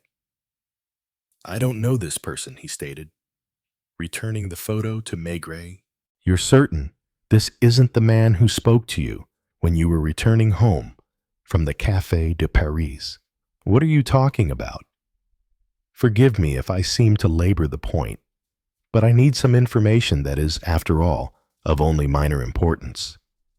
And I took the liberty of disturbing you at home, because I assumed you would not mind helping us in our inquiries." On that evening, a drunk was sitting near the third billiard table, where you were playing. All the customers noticed him. He left shortly before you did, and later on, after you'd left your friends, he approached you. I have a vague recollection. He asked me for a light, and you came back here with him. Isn't that right?" Belvoir smiled rather nastily. "I've no idea who told you such nonsense. I'm hardly the sort of person to bring home tramps. You might have recognized him as an old friend, or I have better taste in friends. You're saying that you went home alone?" "Absolutely." "Was that man the same one in the photo I just showed you?" "I have no idea. I never even looked at him." Listening with obvious impatience, Van Dam had been on the verge of interrupting several times. As for the third man, who had a short brown beard and was dressed all in black in a bygone but artistic fashion, he was looking out of the window, occasionally wiping away the fog his breath left on the pane. In which case, I must now simply thank you and apologize once again. Monsieur Belloir. Just a minute, Inspector, exclaimed Joseph Van Dam. You're not going to leave just like that. Please, do stay here with us for a moment, and Belloir will offer us some of that fine brandy he always keeps on hand. Do you realize that I'm rather put out with you for not coming to dinner with me? In Bremen, I waited for you all evening. Did you travel here by train? By plane, I almost always fly. Like most businessmen. In fact, then, in Paris, I felt like dropping in on my old friend Belloir. We were at university together, in Liège. Yes, and it's almost 10 years now since we last saw each other. I didn't even know that he'd got married. It's odd to find him again. With a fine young son, but are you really still working on that suicide of yours? Belloir had rung for the maid, whom he told to bring brandy and some glasses. His every move was made slowly and carefully, but with each move he betrayed the gnawing uncertainty he felt. The investigation has only just begun, said Maigret quietly. It's impossible to tell if it will be a long one, or if the case will be all wrapped up in a day or two. When the front doorbell rang, the other three men exchanged furtive glances. Voices were heard. Then someone with a strong Belgian accent asked, "Are they all upstairs? Don't bother. I know the way." From the doorway he called out, "Hello, fellows," and met with dead silence. When he saw Maigret, he looked questioningly at the others. "Weren't you expecting me?" Belloir's expression tightened. Walking over to the inspector, he said, as if through clenched teeth, "Jeff Lombard, a friend?" Then, pronouncing every syllable distinctly, "Inspector Maigret, of the police judiciaire." The new arrival gave a little start, and stammered in a flat voice that squeaked in the most peculiar way. "Uh-huh. I see. Well, fine." After which, in his bewilderment, he gave his overcoat to the maid, only to chase after her to retrieve the cigarettes he had left in a pocket. "Another Belgian, Inspector," observed Van Dam. "Yes, you're witnessing a real Belgian reunion. You must think this all looks like a conspiracy. What about that brandy?" "Belloir, Inspector, a cigar." "Jeff Lombard is the only one who still lives in Liège. It just so happens that business affairs have brought us all to the same place at the same moment. So we've decided to celebrate and have a grand old time. And I wonder if—" He hesitated for a moment, looking around at the others. "You skipped that dinner I wanted to treat you to in Bremen. Why not have lunch with us later today?" "Unfortunately, I have other engagements," replied Maigret. "Besides, I've already taken enough of your time." Jeff Lombard had gone over to a table. He was pale, with irregular features, so tall and thin that his limbs seemed too long for his body. "Ah, here's the picture I was looking for," muttered Maigret, as if to himself. "I won't ask you, Monsieur Lombard, if you know this man, because that would be one chance in a million." But he contrived to show him the photo anyway, and saw the man's Adam's apple seem to swell, bobbing weirdly up and down. "Don't know him," Lombard managed to croak. Belloir's manicured fingers were drumming on his desk, while Van Dam cast about for something to say. "So, Inspector, I won't have the pleasure of seeing you again. You're going straight back to Paris?" "I'm not sure yet. My apologies." "Gentlemen," Van Dam shook hands with him. so the others had to as well. Belloir's hand was hard and dry. The bearded man's handshake was more hesitant. And Jeff Lombard was off in a corner of the study lighting a cigarette, so he simply nodded towards Maigret and grunted. Maigret brushed past the green plant in its enormous porcelain pot and went back down the stairs with their brass carpet rods. In the front hall, over the shrill scraping of a violin lesson, he heard a woman's voice saying, "Slow down. Keep your elbow level with your chin, gently." It was Madame Belloir and her son. He caught sight of them from the street, through the drawing-room curtains. It was 2 p.m. And Maigret had just finished lunch at the Café de Paris when he noticed Van Damme come in and look around as if searching for someone. Spotting Maigret, he smiled and came over with his hand outstretched. "So this is what you call having other engagements, eating alone in a restaurant. I understand you wanted to leave us in peace." He was clearly one of those people who latch on to you without any invitation, ignoring any suggestion that their attentions might be unwelcome. Maigret took selfish pleasure in his chilly response. But Van Damme sat down at his table anyway. "You've finished. In that case, allow me to offer you a digestif." Waiter. "Well, what will you have?" Inspector, an old Armagnac.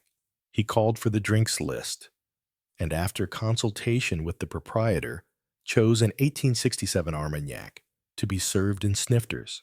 "I was wondering, when are you returning to Paris? I'm going there this afternoon. And since I cannot bear trains, I'll be hiring a car.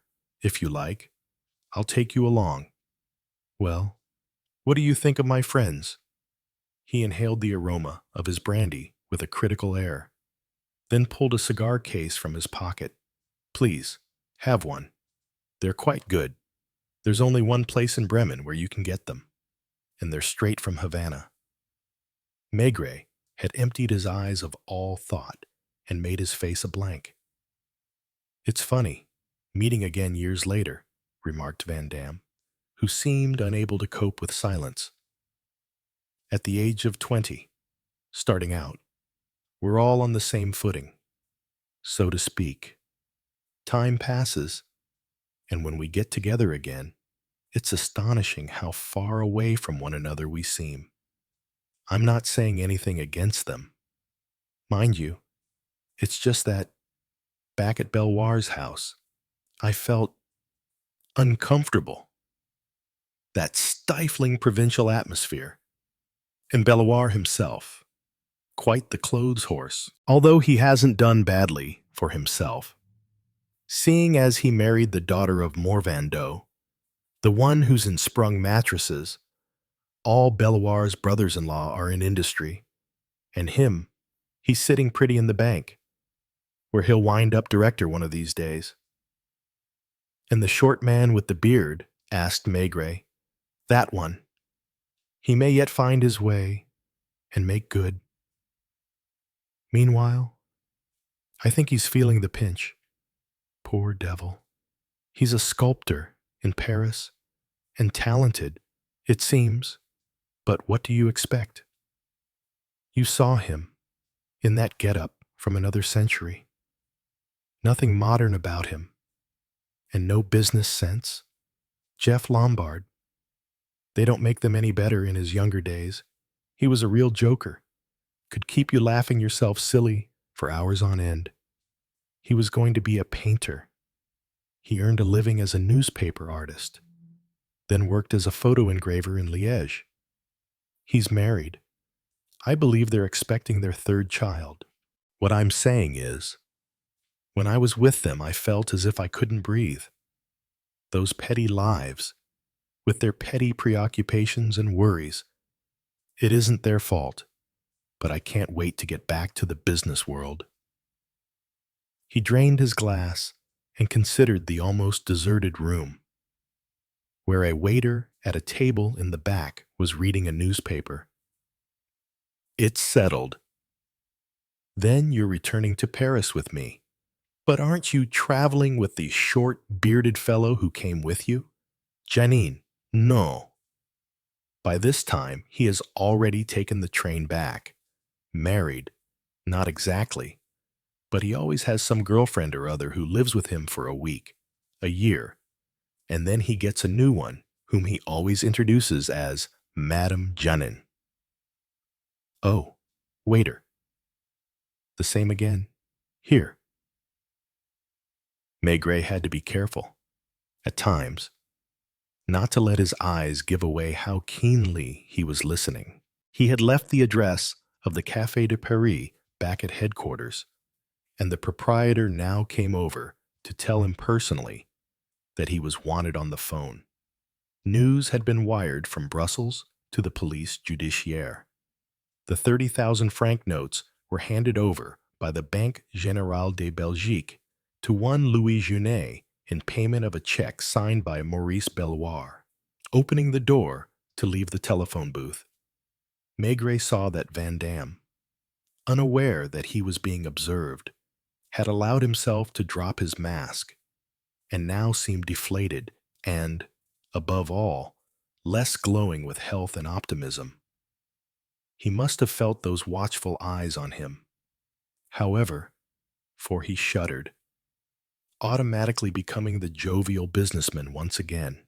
We're set. Then, he called out, you're coming with me, patron. Would you arrange for us to be picked up here by car and driven to Paris? A comfortable car.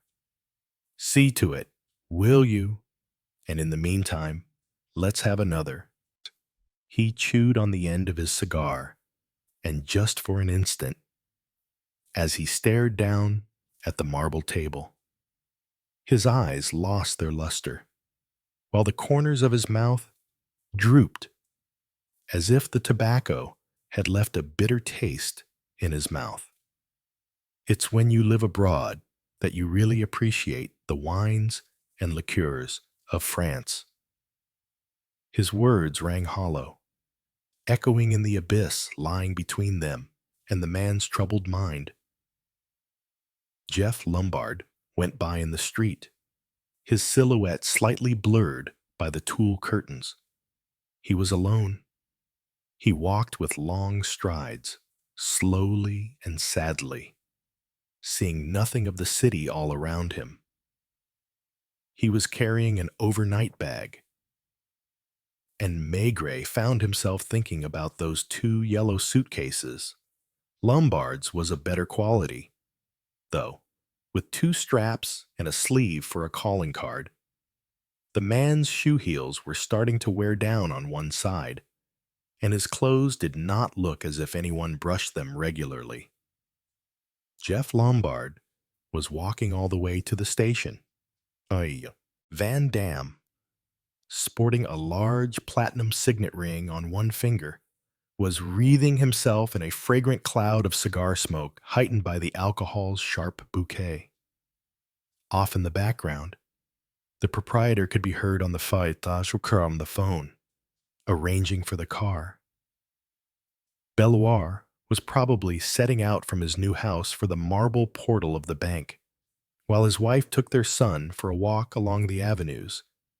Everyone would wish Belloir a good afternoon. His father-in-law was the biggest businessman around. His brothers-in-law were in industry. A bright future lay ahead of him. As for Janine, with his black goatee and his artistic lavalier bow tie, he was on his way to Paris in third class. Maigret would have bet on it.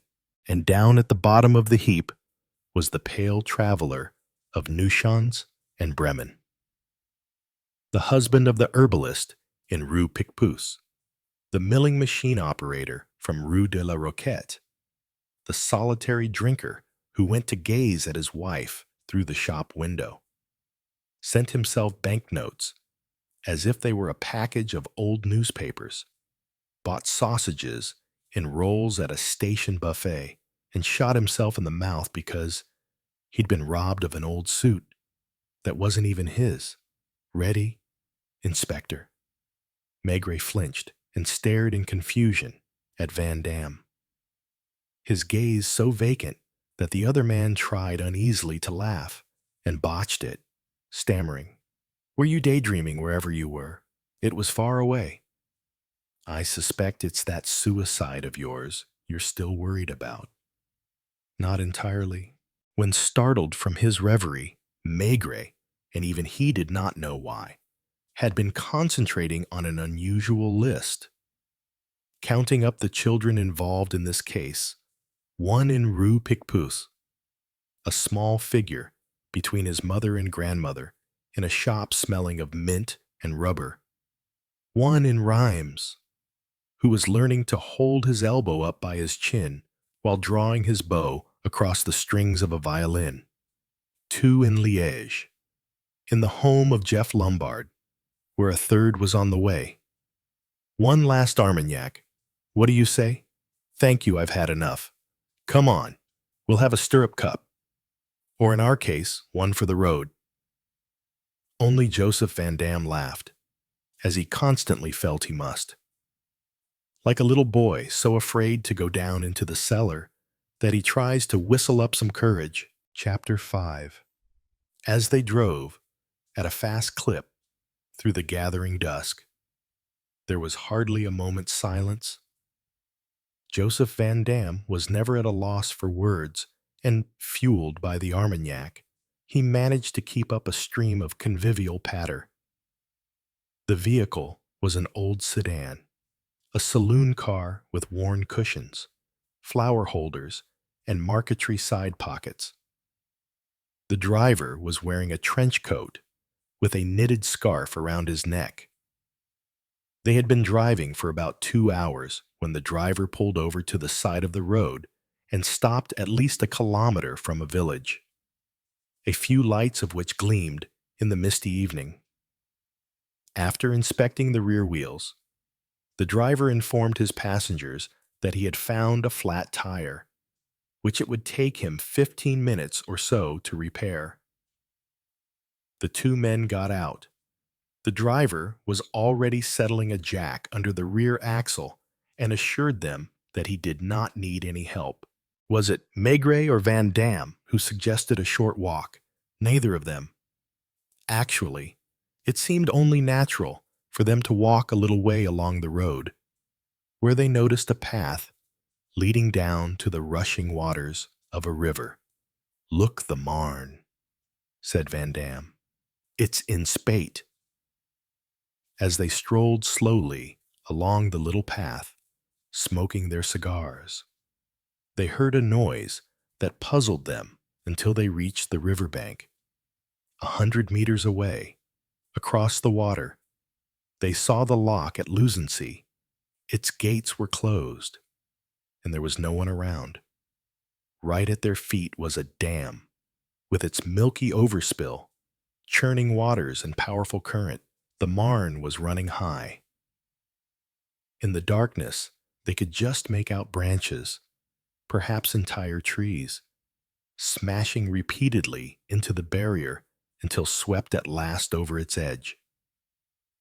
The only light came from the lock, on the far side of the river. Joseph Van Dam kept talking away. Every year, the Germans make tremendous efforts to harness the energy of rivers. And the Russians are right behind them in the Ukraine. They're constructing a dam that'll cost $120 million, but will provide electricity to 3 provinces. It was almost unnoticeable, the way his voice faltered briefly at the word electricity, and then coughing. Van Dam had to take out his handkerchief to blow his nose.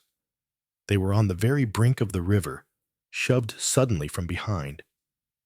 Maigret lost his balance, turning as he fell forwards, and grabbed the edge of the grassy riverbank with both hands, his feet now in the water, while his hat was already plunging over the dam. The rest happened quickly, for he had been expecting that push. Clods of earth were giving way under his right hand, but he had spotted a branch sturdy enough for him to cling to with his other hand. Only seconds later, he was on his knees, on the towpath, and then on his feet, shouting at a figure fading away. It was strange. Van Dam didn't dare run.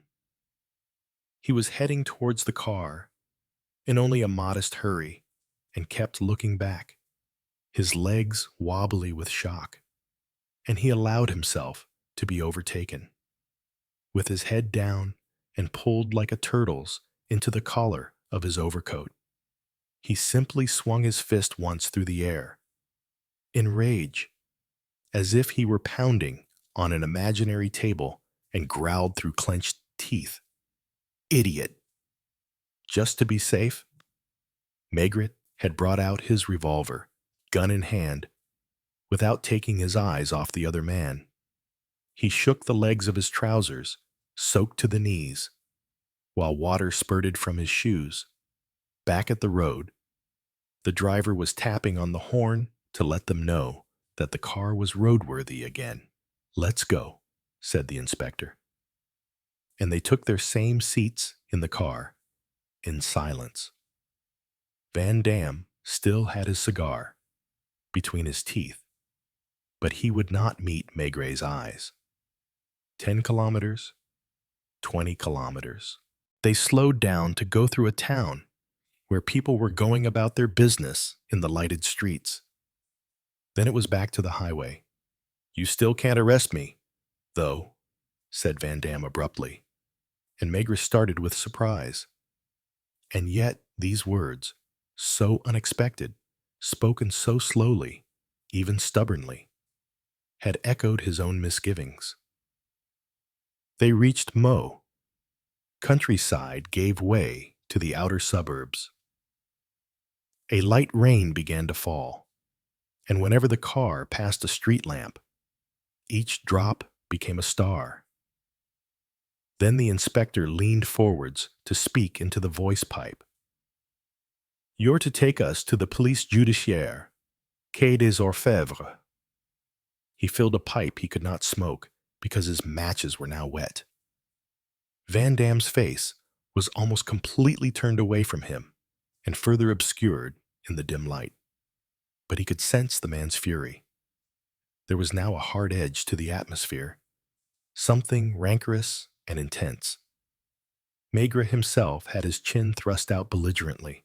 This tension led to a ridiculous incident after the car pulled up in front of the prefecture, and the men got out. The inspector first.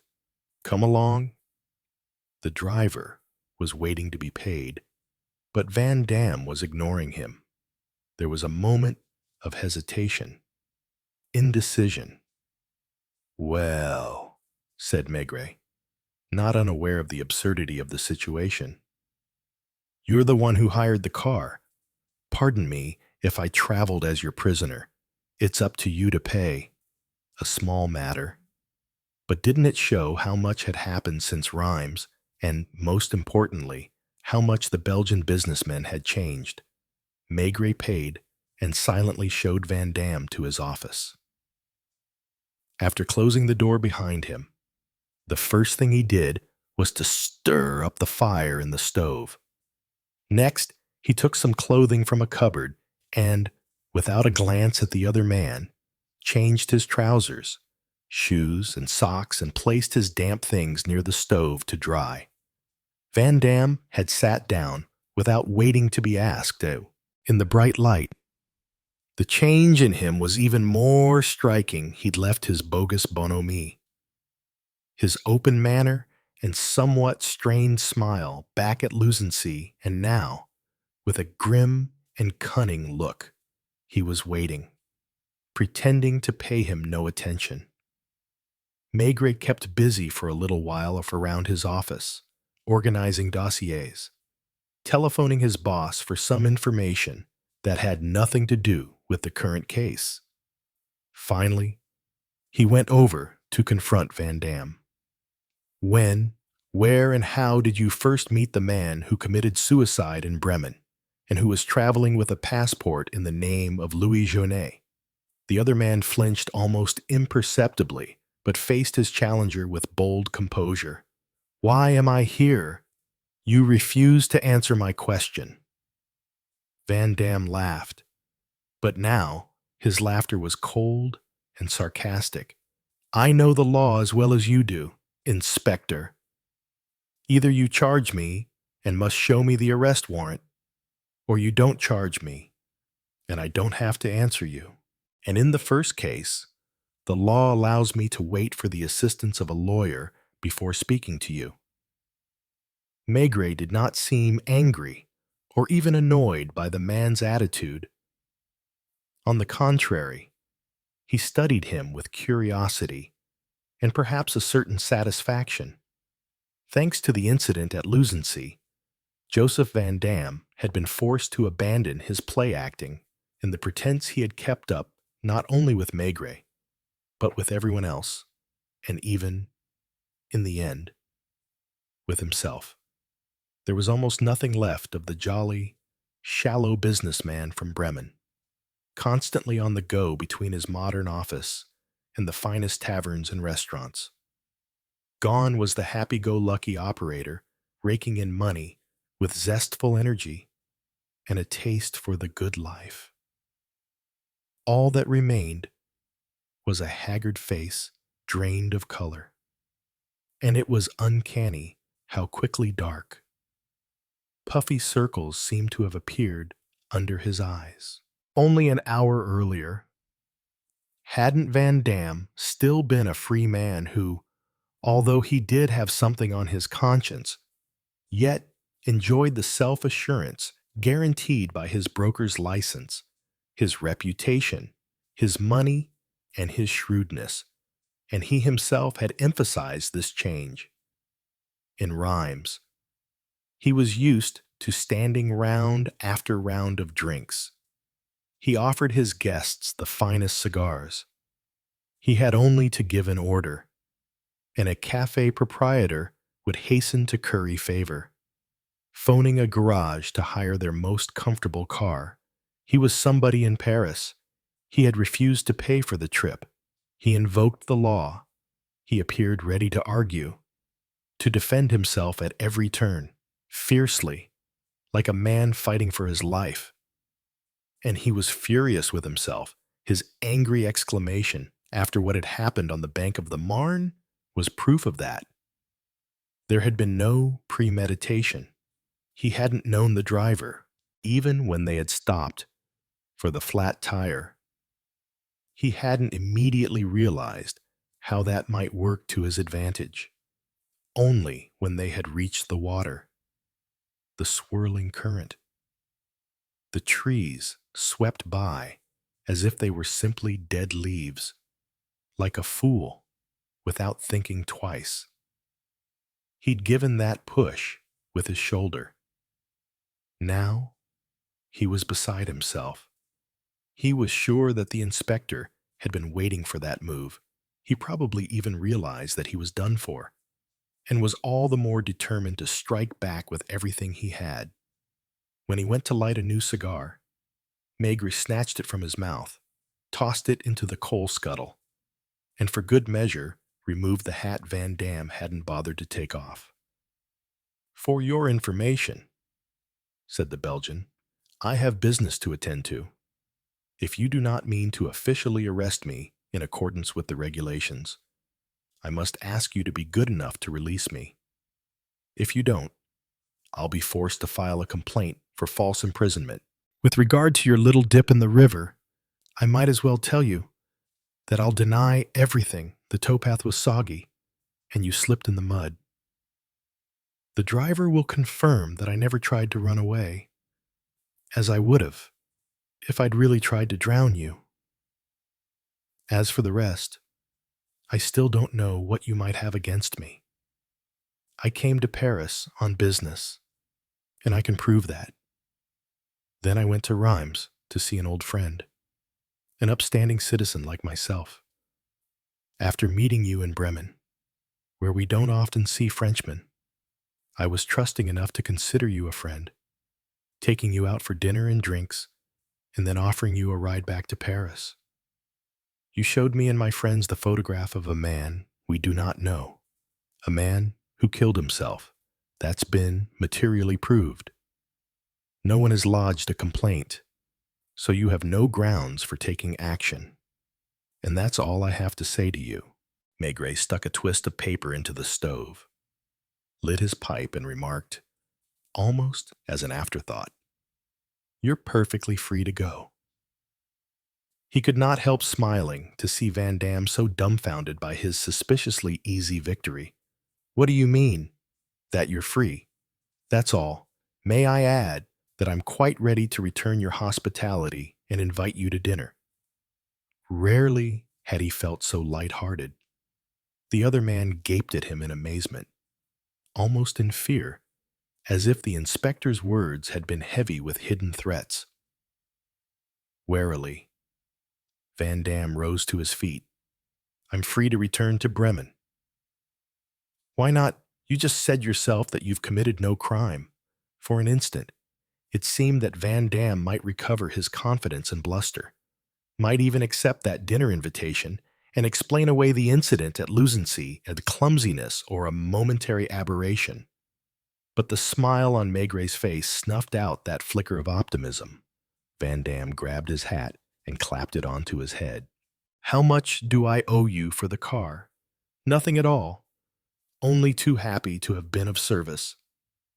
Van Dam was at such a loss for words that his lips were trembling, and he had no idea how to leave gracefully. In the end, he shrugged and walked out, muttering, "Idiot!" But it was impossible to tell what or whom he meant by that. Out on the staircase, as Maigret leaned over the handrail to watch him go, he was still saying it over and over. Sergeant Lucas happened along with some files. On his way to his boss's office. "Quick, get your hat and coat, follow that man to the ends of the earth if you have to." And Maigret plucked the files from his subordinate's hands. The inspector had just finished filling out various requests for information, each headed by a different name, sent out to the appropriate divisions. These forms would return to him with detailed reports on these persons of interest. Maurice Belloir, a native of Liège, deputy director of a bank. Rue de Vesle, Reims. Jeff Lombard, photo engraver in Liège. Gaston Genin, sculptor. Rue Lepic, Paris. And Joseph Van Dam, import-export commission agent in Bremen. He was filling out the last form when the office boy announced that a man wanted to see him regarding the suicide of Louis Genet. It was late. Headquarters was practically deserted. Although an inspector was typing a report in the neighboring office, "Come," ushered in. His visitor stopped at the door, looking awkward and ill at ease, as if he might already be sorry to have come. "Sit down." "Why don't you?" Maigret had taken his measure tall, thin, with whitish blonde hair, poorly shaved, wearing shabby clothes rather like Louis Genet's. His overcoat was missing a button, the collar was soiled, and the lapels in need of a brushing. From a few other tiny signs, a certain attitude, a way of sitting down and looking around, the inspector recognized an ex-con, someone whose papers may all be in order, but who still cannot help being nervous around the police. "You're here because of the photo. Why didn't you come in right away? That picture appeared in the papers 2 days ago." "I don't read them," the man explained, "but my wife happened to bring some shopping home wrapped in a bit of newspaper." Maigret realized that he'd seen this somewhere before. This constantly shifting expression, this nervous twitching, and most of all, the morbid anxiety in the man's eyes. "Did you know Louis Genet?" "I'm not sure. It isn't a good photo, but I believe he's my brother." Maigret couldn't help it. He sighed with relief. He felt that this time the whole mystery would be cleared up at last, and he went to stand with his back to the stove, as he often did when in a good mood. In which case, your name would be Genet. No, but that's it. That's why I hesitated to come here. And yet, he really is my brother, I'm sure of that. Now that I see a better photo on the desk, that scar, for example. But I don't understand why he killed himself, or why in the world he would change his name. And yours is Armand Lecoq d'Arneville. I brought my papers, and there again, that way he reached into his pocket for a grimy passport, betrayed his status on the margins of society, someone used to attracting suspicion and proving his identity. D'Arneville with a small d and an apostrophe. Yes, you were born in Liège, continued the inspector, consulting the passport. You're 35 years old. Your profession. At present, I am an office messenger in a factory at Issy-les-Moulineaux. We live in Grenelle, my wife and I. It says here you're a mechanic. I was one. I've done this and that. Even some prison time, exclaimed Maigret, leafing through the passport. You're a deserter. There was an amnesty. Just let me explain. My father had money. He ran a tire business. But I was only 6 when he abandoned my mother, who'd just given birth to my brother Jean. That's where it all started. We moved to a little place in Rue de la Provence, in Liège. And in the beginning, my father sent us money to live on fairly regularly. He liked to live it up. Had mistresses, once, when he came by to drop off our monthly envelope.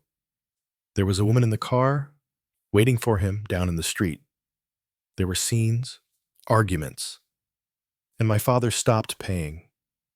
Or maybe he began paying less and less. My mother worked as a cleaning woman, and she gradually went half mad. Not crazy enough to be shut away, but she'd go up to people and pour out her troubles, and she used to roam the streets in tears. I hardly ever saw my brother. I was off running with the local kids. They must have hauled us into the police station 10 times. Then I was sent to work at a hardware store. My mother was always crying, so I stayed away from home as much as I could. She liked all the old neighbor women to come over so she could wail her heart out with them. I joined the army when I was 16 and asked to be sent to the Congo, but I only lasted a month. For about a week, I hid in Matadi. Then I stowed away on a passenger steamer bound for Europe. I got caught, served some time, escaped, and made it to France, where I worked at all sorts of jobs. I've gone starving hungry, slept in the market here at Les Halles. I haven't always been on the up and up, but I swear to you, I've buckled down and been clean for 4 years. I'm even married now, to a factory worker. She's had to keep her job because I don't earn much, and sometimes there's nothing for me. I've never tried to go back to Belgium. Someone told me that my mother died in a lunatic asylum, but that my father's still alive.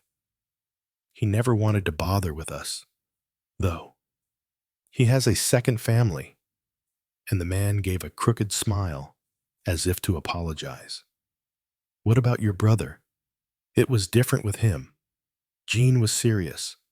He won a scholarship as a boy and went on to secondary school. When I left Belgium for the Congo, he was only 13, and I haven't seen him since. I heard news now and again.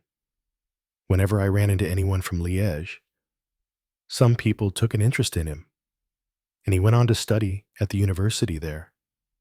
That was 10 years ago. After that, any Belgians I saw told me they didn't know anything about him, that he must have gone abroad. because he'd dropped out of sight. It was a real shock to see the photograph, and especially to think that he'd died in Bremen, under a false name. You can't have any idea. Me, I got off to a bad start. I messed up, did stupid things. But when I remember Jean, at 13, he was like me, but steadier, more serious. Already reading poetry, he used to study all by himself at night, reading by the light of candle ends he got from a sacristan. I was sure he'd make it. Listen, even when he was little, he would never have been a street kid, not at any price. And the neighborhood bad boys even made fun of him. But me, I was always short of money, and I wasn't ashamed to hound my mother for it. She used to go without to give me some.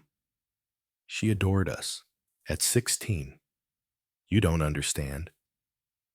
But now I can remember a time when I was mean to her, simply because I'd promised some girl I'd take her to the movies. Well, my mother had no money. I cried. I threatened her. A charity had just got some medicines for her, and she went and sold them. Can you understand? And now it's Jean who's dead, like that, up there, with someone else's name. I don't know what he did. I cannot believe he went down the same wrong road I did. You wouldn't believe it either if you'd known him as a child. Please, can you tell me anything? But Maigret handed the man's passport back to him and asked, In Liège, do you know any Bellois, Van Dams, Janin, Lombards, a Bellois? Yes, the father was a doctor in our neighborhood. The son was a student. But they were well-to-do, respectable people, out of my league. And the others? I've heard the name Van Dam before. I think there was a big grocery store in Rue de la Cathédrale by that name. Oh, it's so long ago now. He seemed to hesitate. And then Armand Lecoq d'Arneville asked, Could I see Jean's body? Has it been brought here? It will arrive in Paris tomorrow. Are you sure that he really did kill himself? Maigret looked away, disturbed by the thought that he was more than sure of it. He had witnessed the tragedy and been the unwitting cause of it. The other man was twisting his cap in his hands, shifting from one foot to the other, awaiting his dismissal, lost within pale lids. His deep-set eyes with their pupils flecked gray like confetti reminded Maigret so poignantly of the humble, anxious eyes of the traveler from Neuchâtel that within his breast the inspector felt a sharp pang that was very like remorse. Chapter 6. It was 9 o'clock in the evening. Maigret was at home in Boulevard Richard Lenoir in his shirt sleeves, his collar off, and his wife was sewing when Lucas came in, soaked from the downpour outside, shrugging the rain from his shoulders. The man left town, he said, seeing as I wasn't sure if I was supposed to follow him abroad. Liège, that's it. You already knew. His luggage was at the Hôtel du Louvre. He had dinner there, changed and took the 6:19 Liège Express. Single ticket, first class. He bought a whole slew of magazines at the station newsstand. You'd think he was trying to get underfoot on purpose, groused the inspector. In Bremen, when I've no idea he even exists. He's the one who shows up at the morgue, invites me to lunch, and plain latches on to me. I get back to Paris. He's here a few hours before or after I arrive. Probably before, because he took a plane. I go to Reims. He's already there. An hour ago, I decided to return to Liège tomorrow, and he'll be there by this evening. And the last straw. He's well aware that I'm coming, and that his presence there almost amounts to an accusation against him. Lucas, who knew nothing about the case, ventured a suggestion.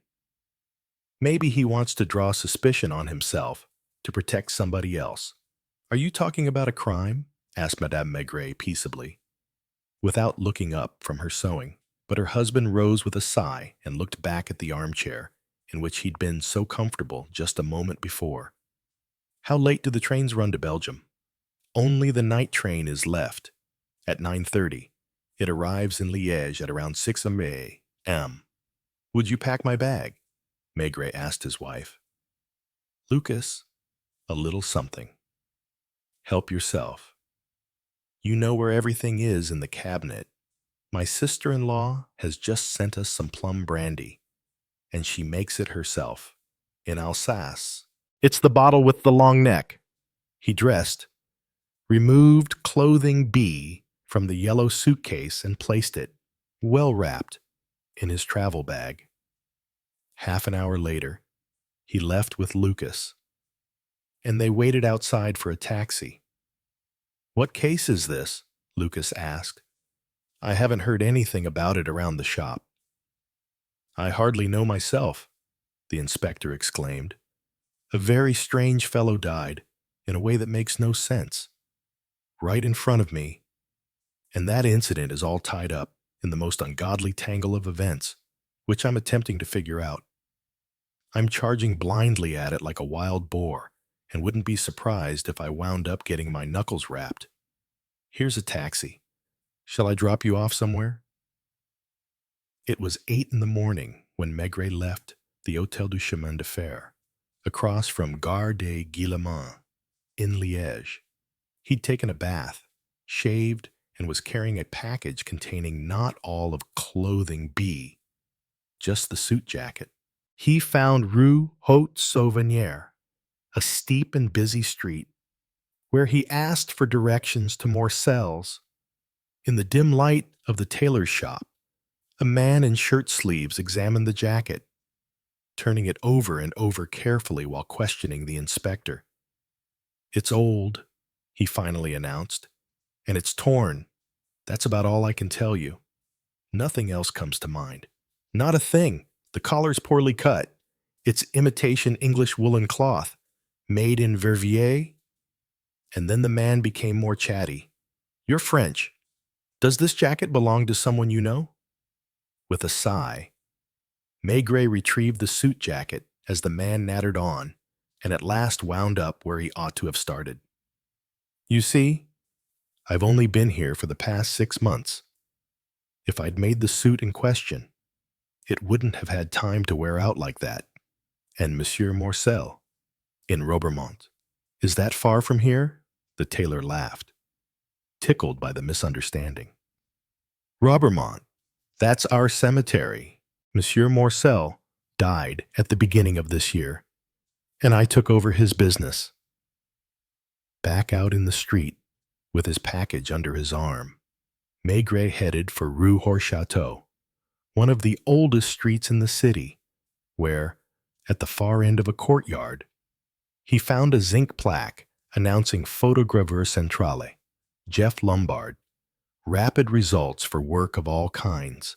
The windows had small panes in the style of historic Liège, and in the center of the courtyard of small, uneven paving stones was a fountain bearing the sculpted coat of arms of some great lord of long ago. The inspector rang. He heard footsteps coming down from the first floor, and an old woman peeked out from the ancient-looking door. Just push it open, she said, pointing to a glazed door. The workshop's all the way at the end of the passage. A long room, lit by a glass roof.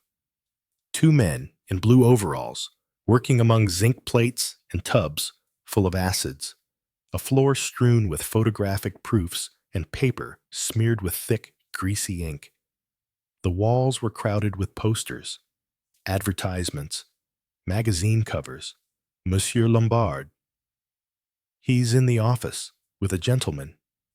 Please come this way, and don't get any ink on you. Take a left turn. Then it's the first door. The building must have been constructed piecemeal. Stairs went up and down, and doors opened onto abandoned rooms. The feeling was both antiquated and weirdly cheerful, like the old woman who'd greeted him downstairs and the atmosphere in the workroom. Coming to a shadowy corridor, the inspector heard voices and thought he recognized that of Joseph Van Dam. He tried in vain to make out the words, and when he took a few steps closer, the voices stopped. A man stuck his head out of the half-open door. It was Jeff Lombard. "Is it for me?" he called, not recognizing his visitor in the half-light. The office was smaller than the other rooms and furnished with 2 chairs, shelves full of photographic negatives, and a table cluttered with bills, prospectuses, and business letters from various companies.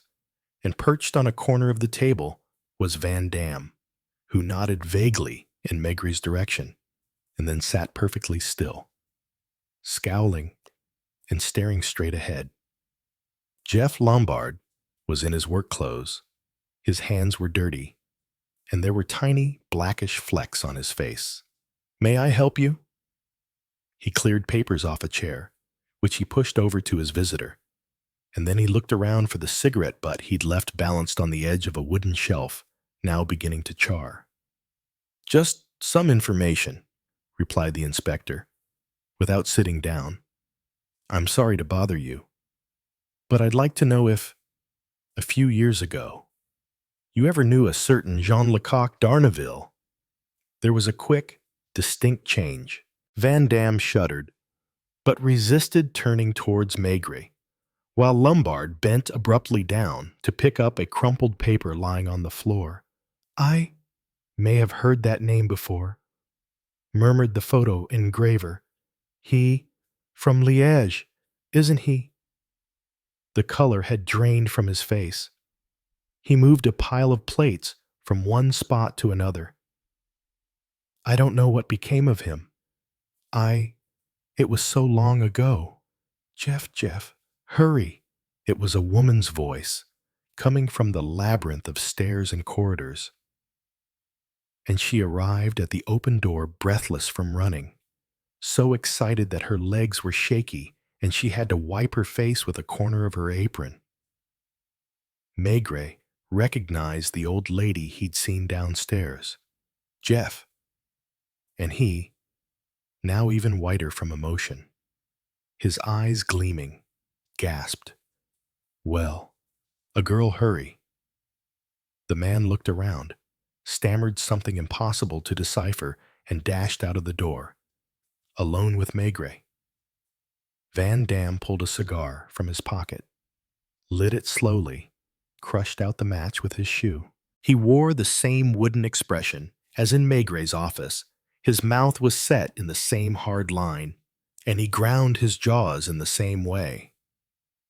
But the inspector pretended not to notice him, and the hands in his pockets, pipe between his teeth. He began to walk around the office, examining the walls. Very little of the original wallpaper was still visible, however, because any space not taken up by shelves was covered with drawings, etchings, and paintings that were simply canvases on stretchers without frames, rather plodding landscapes in which the tree foliage and grass were of the same even, pasty green. There were a few caricatures signed Jeff, some of them touched up with watercolors, some cut from a local paper. What struck Maigret, though, was how many of the drawings were all variations on one particular theme. The drawing paper had yellowed with age, and a few dates indicated that these sketches had been done about 10 years earlier. They were executed in a different style as well, with a more darkly romantic sensibility, and seemed like the efforts of a young art student imitating the work of Gustave Doré.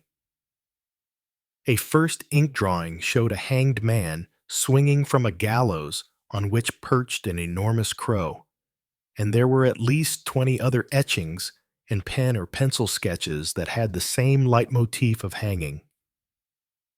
On the edge of a forest, a man hanging from every branch, a church steeple beneath the weathercock. a human body dangling from each arm of the cross. There were hanged men of all kinds. Some were dressed in the fashions of the 16th century and formed a kind of court of miracles, where everybody was swinging a few feet above the ground. There was one crazy hanged man in a top hat and tails, cane in hand, whose gallows was a lamppost. Below another sketch were written 4 lines from François Villon's Ballad of the Hanged Men. There were dates, always from around the same time, and all these macabre pictures from 10 years earlier were now displayed, along with captioned sketches for comic papers, drawings for calendars and almanacs, landscapes of the surrounding Ardennes, and advertising posters. Another recurrent theme was the steeple. In fact, so was the whole church, depicted from the front, from the sides, from below, the church portal, on its own, the gargoyles, the parvis, with its 6 steps looming large in perspective.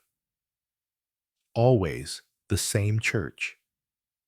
And as Maigret moved from one wall to another, he could sense Van Damme's growing agitation, an uneasiness fueled, perhaps, by the same temptation that had overwhelmed him by the dam at Luzency.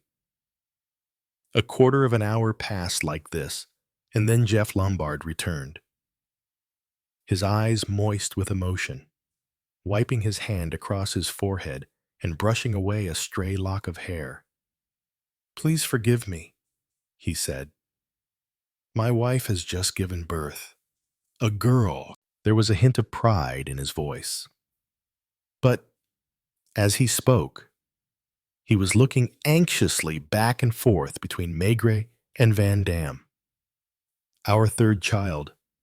But I'm still as excited as I was the first time you saw my mother-in-law. Well, she had 11, and she's sobbing with joy. She's gone to give the workmen the good news and wants them to see our baby girl." His eyes followed Maigret's gaze, now fixed upon the 2 men hanging from the church steeple cross, and he became even more nervous. "The sins of my youth," he murmured, clearly uncomfortable. "Terrible stuff. But at the time I thought I was going to be a great artist. It's a church in Liège." Jeff didn't answer right away, and when he finally did, it was almost with regret. "It's been gone for 7 years. They tore it down to build a new church. The old one wasn't beautiful. It didn't even have any style to speak of. But it was very old, with a touch of mystery in all its lines, and in the little streets and alleys around it. They've all been leveled now. What was its name? The Church of Saint-Pholien. The new one is in the same place and bears the same name, still seated on the corner of Lombard's table." Joseph Van Damme was fidgeting, as if his nerves were burning him inside, an inner turmoil betrayed only by the faintest of movements, uneven breathing, a trembling in his fingers, and the way one foot was jiggling against a table leg. "Were you married at that time?" continued Maigret. Lombard laughed. "I was 19. I was studying at the Académie des Beaux-Arts. Look over there." And he pointed, with a look of fond nostalgia, to a clumsy portrait in gloomy colors that was nevertheless recognizable as him, thanks to the telling irregularity of his features. His hair was almost shoulder length.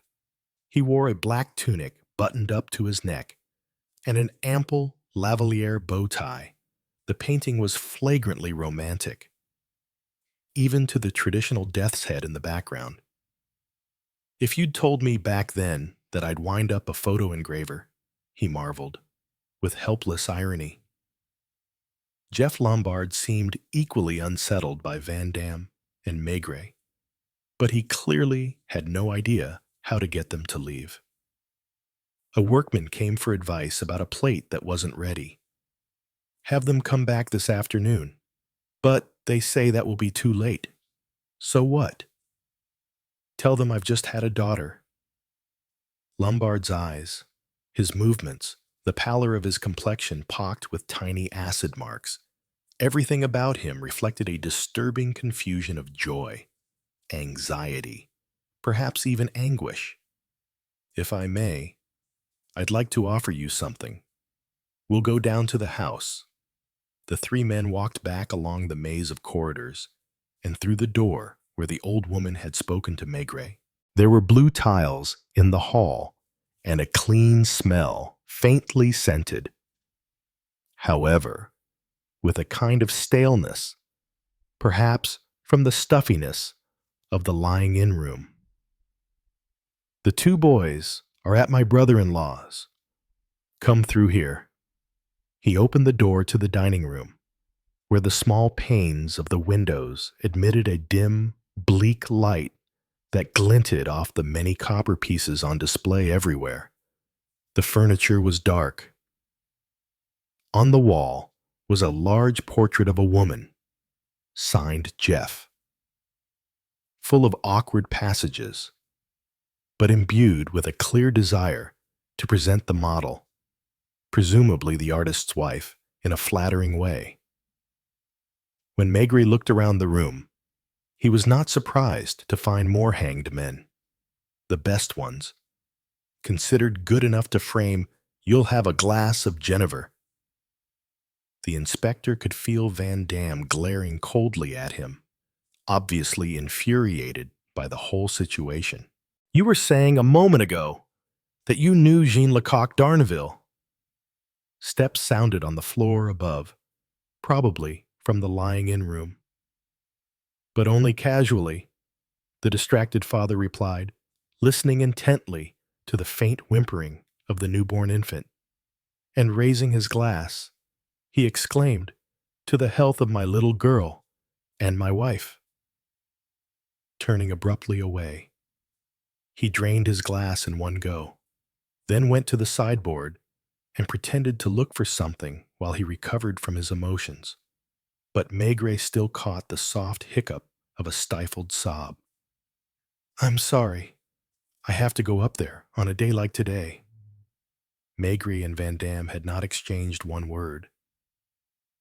As they crossed the courtyard, passing by the fountain, the inspector glanced with a faint smile at the other man, wondering what he would do next. Once out in the street, however, Van Damme simply touched the brim of his hat and strode off to the right. There aren't many taxis in Liège. Unfamiliar with the tram lines, Maigret walked back to the Hôtel du Chemin de Fer, where he had lunch and made inquiries about the local newspapers. At 2 o'clock, he entered the La Muse newspaper building at the very moment when Joseph Van Damme was leaving it. The two men passed silently within arm's reach of each other. "He's still one step ahead of me," Maigret grumbled under his breath. When he asked the usher with his silver chain of office about consulting the newspaper's archives, he was told to fill out an authorization form and wait for its approval. Maigret thought over certain striking details in his case. Armand Lecoq d'Arneville had told him that his brother had left Liège at around the same time that Jeff Lombard was drawing hanged men with such morbid fascination. And clothing B, which the tramp of Neuschans and Bremen had carried around in the yellow suitcase, was at least 6 years old, according to the German technician, and perhaps even 10. And now Joseph Van Damme had turned up at La Muse. Didn't that tell the inspector something? The usher showed Maigret into a room with heavy, formal furniture, where the parquet gleamed like a skating rink. "Which year's collection do you wish to consult?" Maigret had already noticed the enormous cardboard cases arrayed around the entire room, each containing the issues of a particular year. "I'll find it myself," Thank you. The room smelled of polish, musty paper, and formal luxury. On the moleskin tabletop were reading stands to hold the cumbersome volumes. Everything was so neat, so clean, so austere that the inspector hardly dared take his pipe from his pocket. In a few moments, he was leafing page by page through the newspapers of the year of the hanged men. Thousands of headlines streamed past his gaze, some recalling events of worldwide importance, others dealing with local incidents. A big department store fire, a full page for 3 days running. An alderman's resignation, an increase in tram fares, suddenly torn newsprint, all along the binding. The daily paper for 15th February had been ripped out. Hurrying into the reception room, Maigret fetched the usher. Someone came here before I did. Isn't that right? And it was the same collection he asked for. Yet, he was here only 5 minutes or so. Are you from Liège? Do you remember what happened back then? 10 years ago. That's the year my sister-in-law died. I know. The big floods was...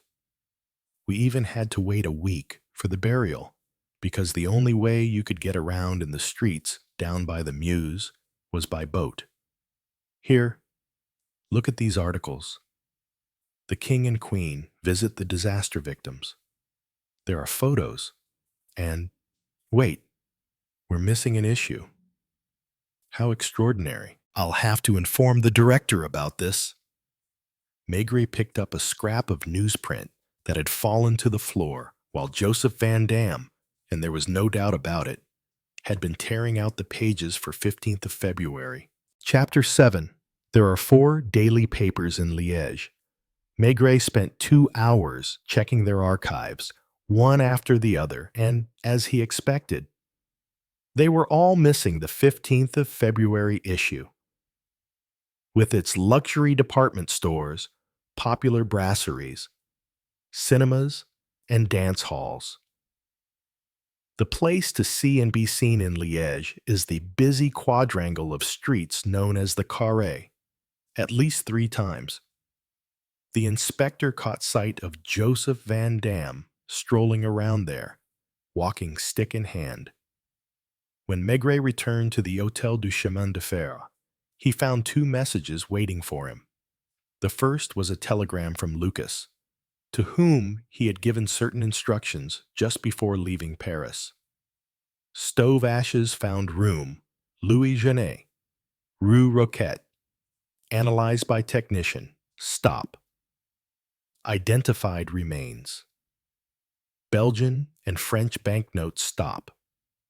Quantity suggests large sum. The other was a letter delivered to the hotel by messenger, typed on ordinary typing paper without any heading. Detective Chief Inspector, I beg to inform you that I am prepared to furnish the answers you seek in your inquiry. I have my reasons for being cautious, and I would be obliged if my proposal interests you, if you would meet me this evening at around 11 o'clock at the Café de la Bourse, which is behind the Théâtre Royal. Until then, I remain, sir, your most humble, loyal, and obedient servant, etc., etc., no signature. On the other hand, a rather surprising number of business turns of phrase. For a note of this kind, I beg to inform you. I would be obliged. If my proposal interests you, your most humble, loyal, and obedient servant, etc., etc., dining alone at his table. Maigret realized that, although he hadn't much noticed it before, the focus of his attention had shifted somewhat away from Jean-Lecoq d'Arneville, who had killed himself in a hotel room in Bremen under the name of Louis Genet. Now, The inspector found himself haunted by the images Jeff Lombard had hung up everywhere. Those hanged men, dangling from a church steeple cross, from the trees in a wood, from a nail in an attic room, grotesque or sinister, hanged men in the garb of many centuries, their faces livid or flushed crimson. At 10:30, he set out for the Théâtre Royal. It was 5 to 11 when he pushed open the door of the Café de la Bourse, a quiet little place frequented by locals and by card players in particular. And there he found a surprise waiting for him. 3 men were sitting at a table off in a corner. Over by the counter, Maurice Belloir, Jeff Lombard, and Joseph Van Dam. Things seemed to hang fire for a moment while the waiter helped Maigret out of his overcoat. Belloir automatically rose halfway in greeting. Van Dam didn't move a muscle. Lombard, grimacing with extraordinary nervous tension, could not keep still as he waited for his companions to make a move. Was Maigret going to come over, shake hands, sit down with them? He knew them all. He had accepted Van Dam's invitation to lunch in Bremen. He'd had a glass of brandy at Belloir's house in Reims, and only that morning he had visited Lombard's home. "Good evening, gentlemen." He shook their hands with his customary firmness, which could at times seem vaguely threatening. "Imagine meeting you all again like this." There was space next to Van Dam on the banquette, so Maigret parked himself there. "A glass of pale ale," he called to the waiter. Then silence fell, a strained, oppressive silence. Van Dam stared straight ahead. His teeth clenched. Lombard was still fidgeting, as if his clothes were too tight at his armpits. Belloir, cold and distant, was studying his fingertips and ran a wooden match end under the nail of one index finger to remove a speck. "Madame Lombard is doing well." Jeff Lombard darted a glance all around, as if seeking something to cling to, then stared at the stove and stammered, "Very well, thank you." By the wall clock behind the counter, Maigret counted 5 whole minutes without anyone saying a word. Van Dam, who had let his cigar go out, was the only man who allowed his face to burn with undisguised hatred. Lombard was the most interesting one to observe. Everything that had happened that day had surely rubbed his nerves raw, and even the tiniest muscle in his face was twitching. The 4 men were sitting in an absolute oasis of silence in a cafe where everyone else was loudly chattering away.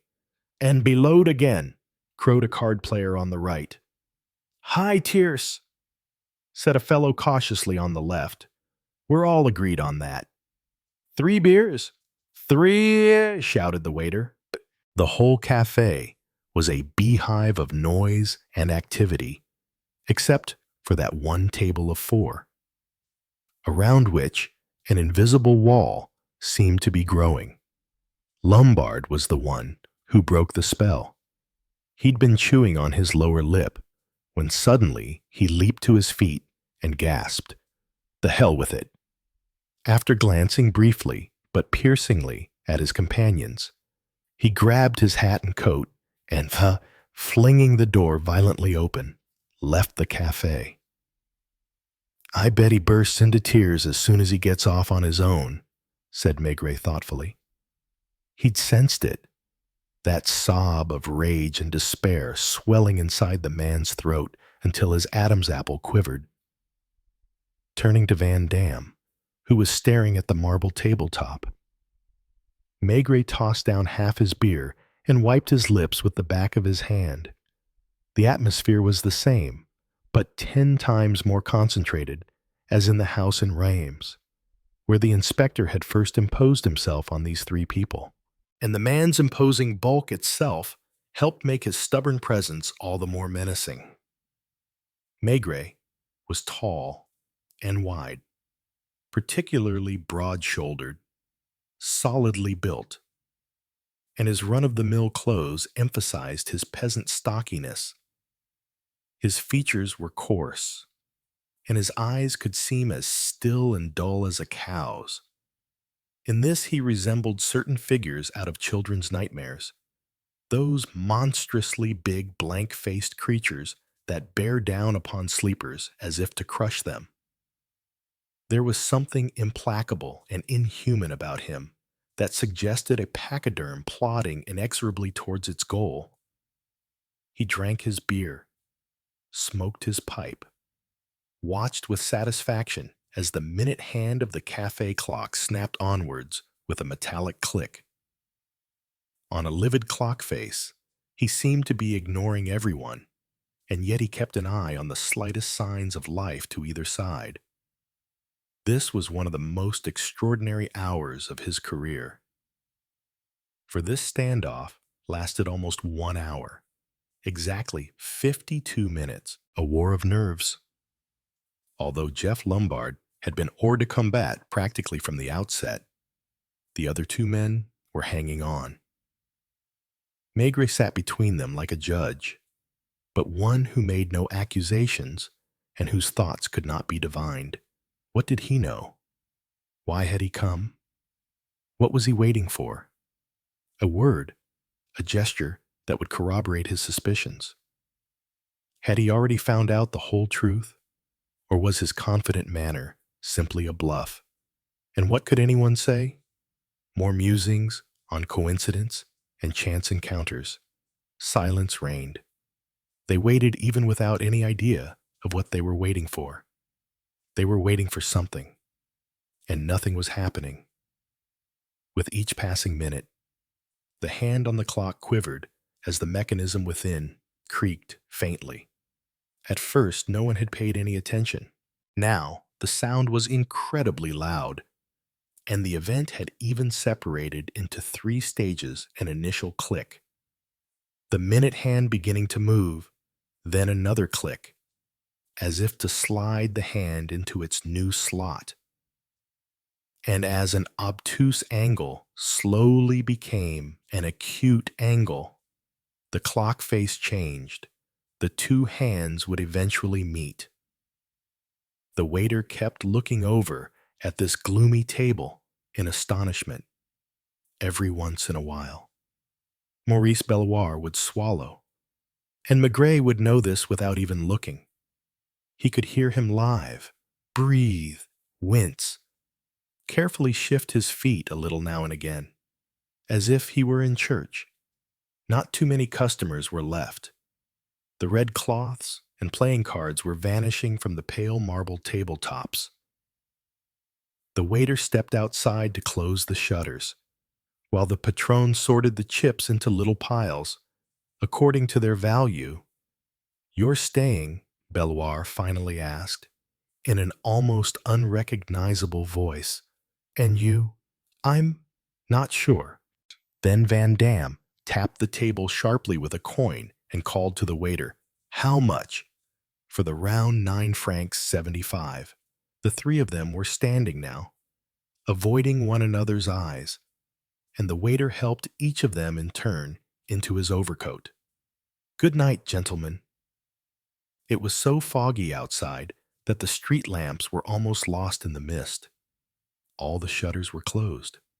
Somewhere in the distance, footsteps echoed along the pavement.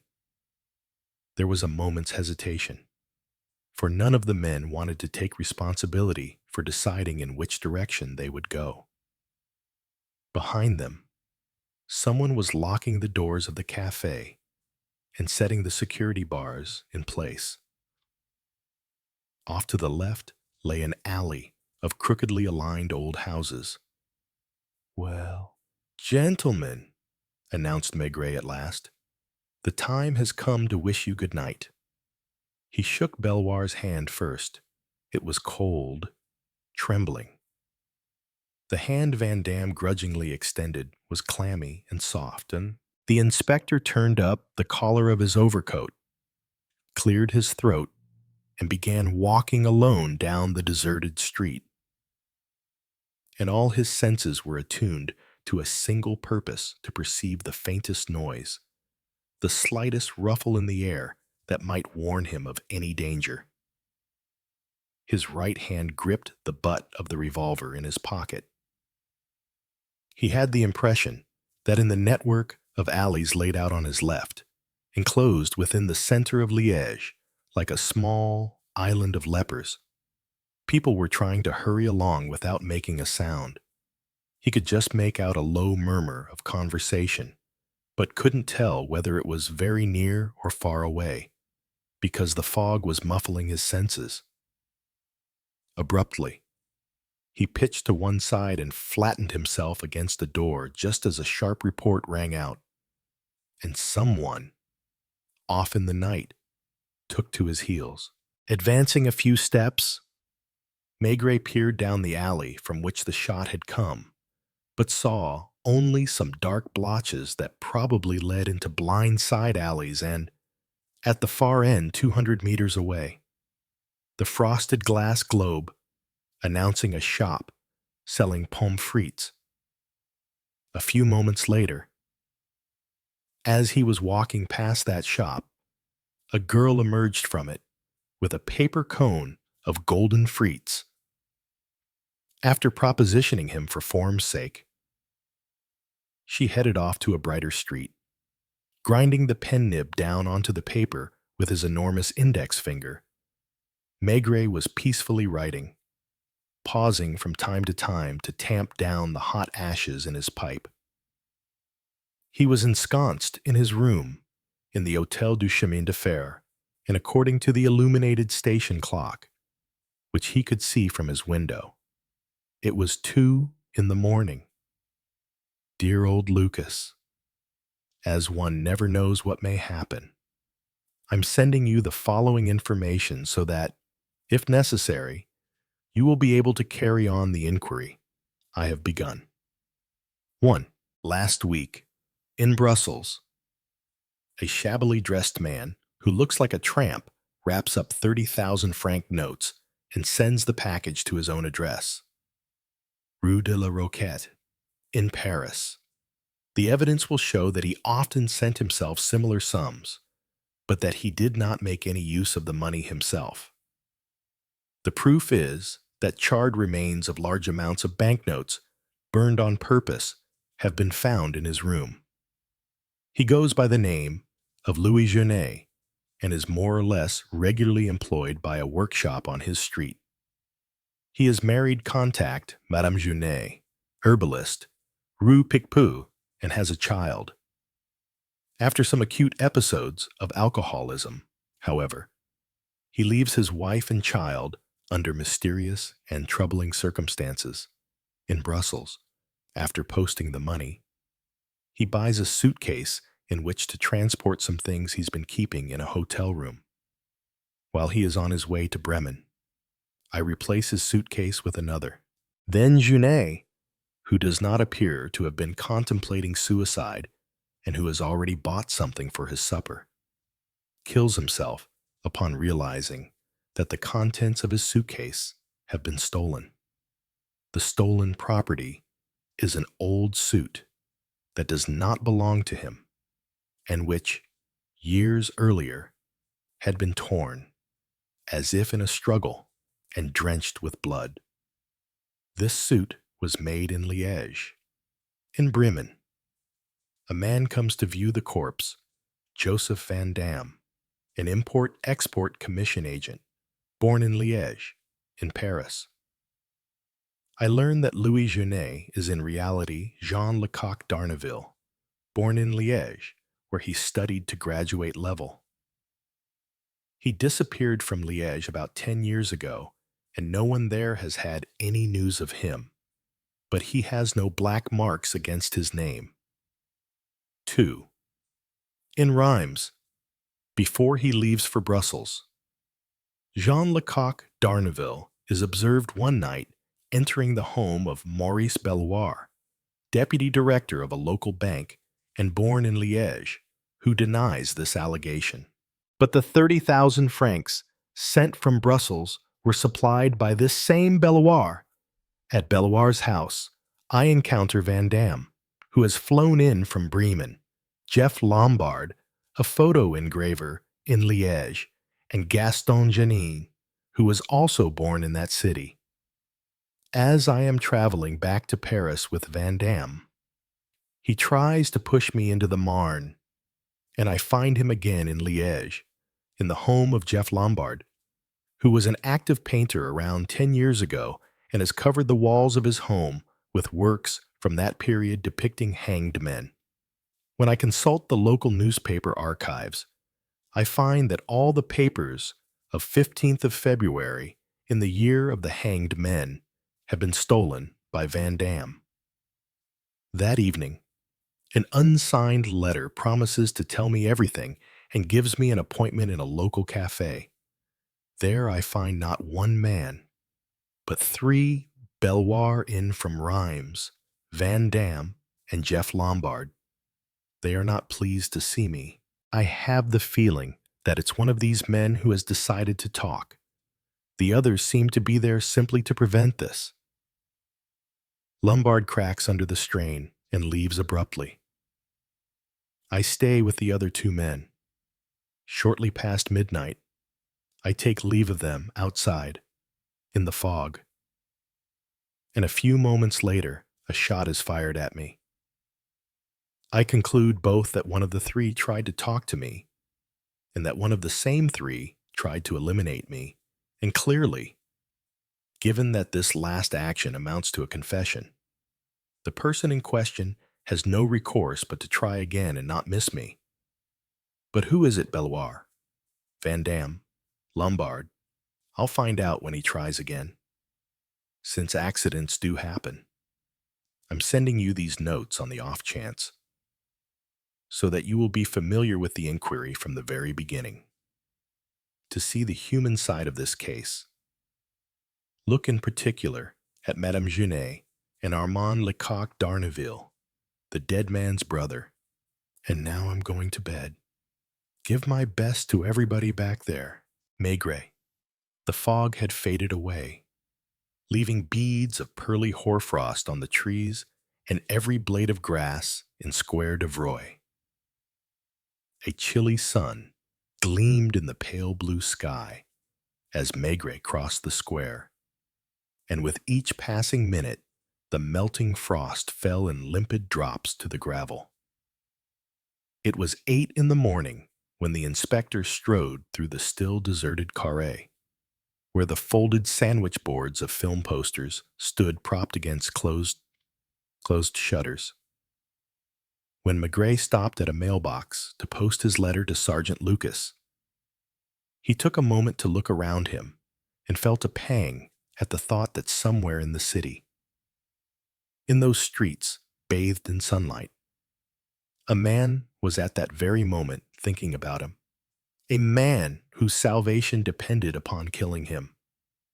And the man had the home ground advantage over the inspector, as he had proved the night before by vanishing into the maze of alleys. He knew Maigret, too, and was perhaps even watching him where he stood, whereas the inspector did not know who he was. Could he be Jeff Lombard? Did the danger lie in the ramshackle house in Rue Horchateau, where a woman and her newborn lay sleeping upstairs, watched over by her loving old mother, while her husband's employees worked nonchalantly among the acid baths, hustled along by bicycle messengers from the newspaper's Joseph Van Damme, a bold, moody, and aggressive man, always scheming? Was he not lying in wait for the inspector in a place where he knew Maigret would eventually appear? Because that fellow had foreseen everything ever since Bremen. 3 lines in a German newspaper, and he showed up at the morgue. He had lunch with Maigret and then beat him to Reims and beat him again to Rue Horchateau, beat the investigator to the newspaper archives. He was even at the Café de la Bourse. True, there was nothing to prove that he was the one who had decided to talk to Maigret, but there was nothing to prove that he wasn't.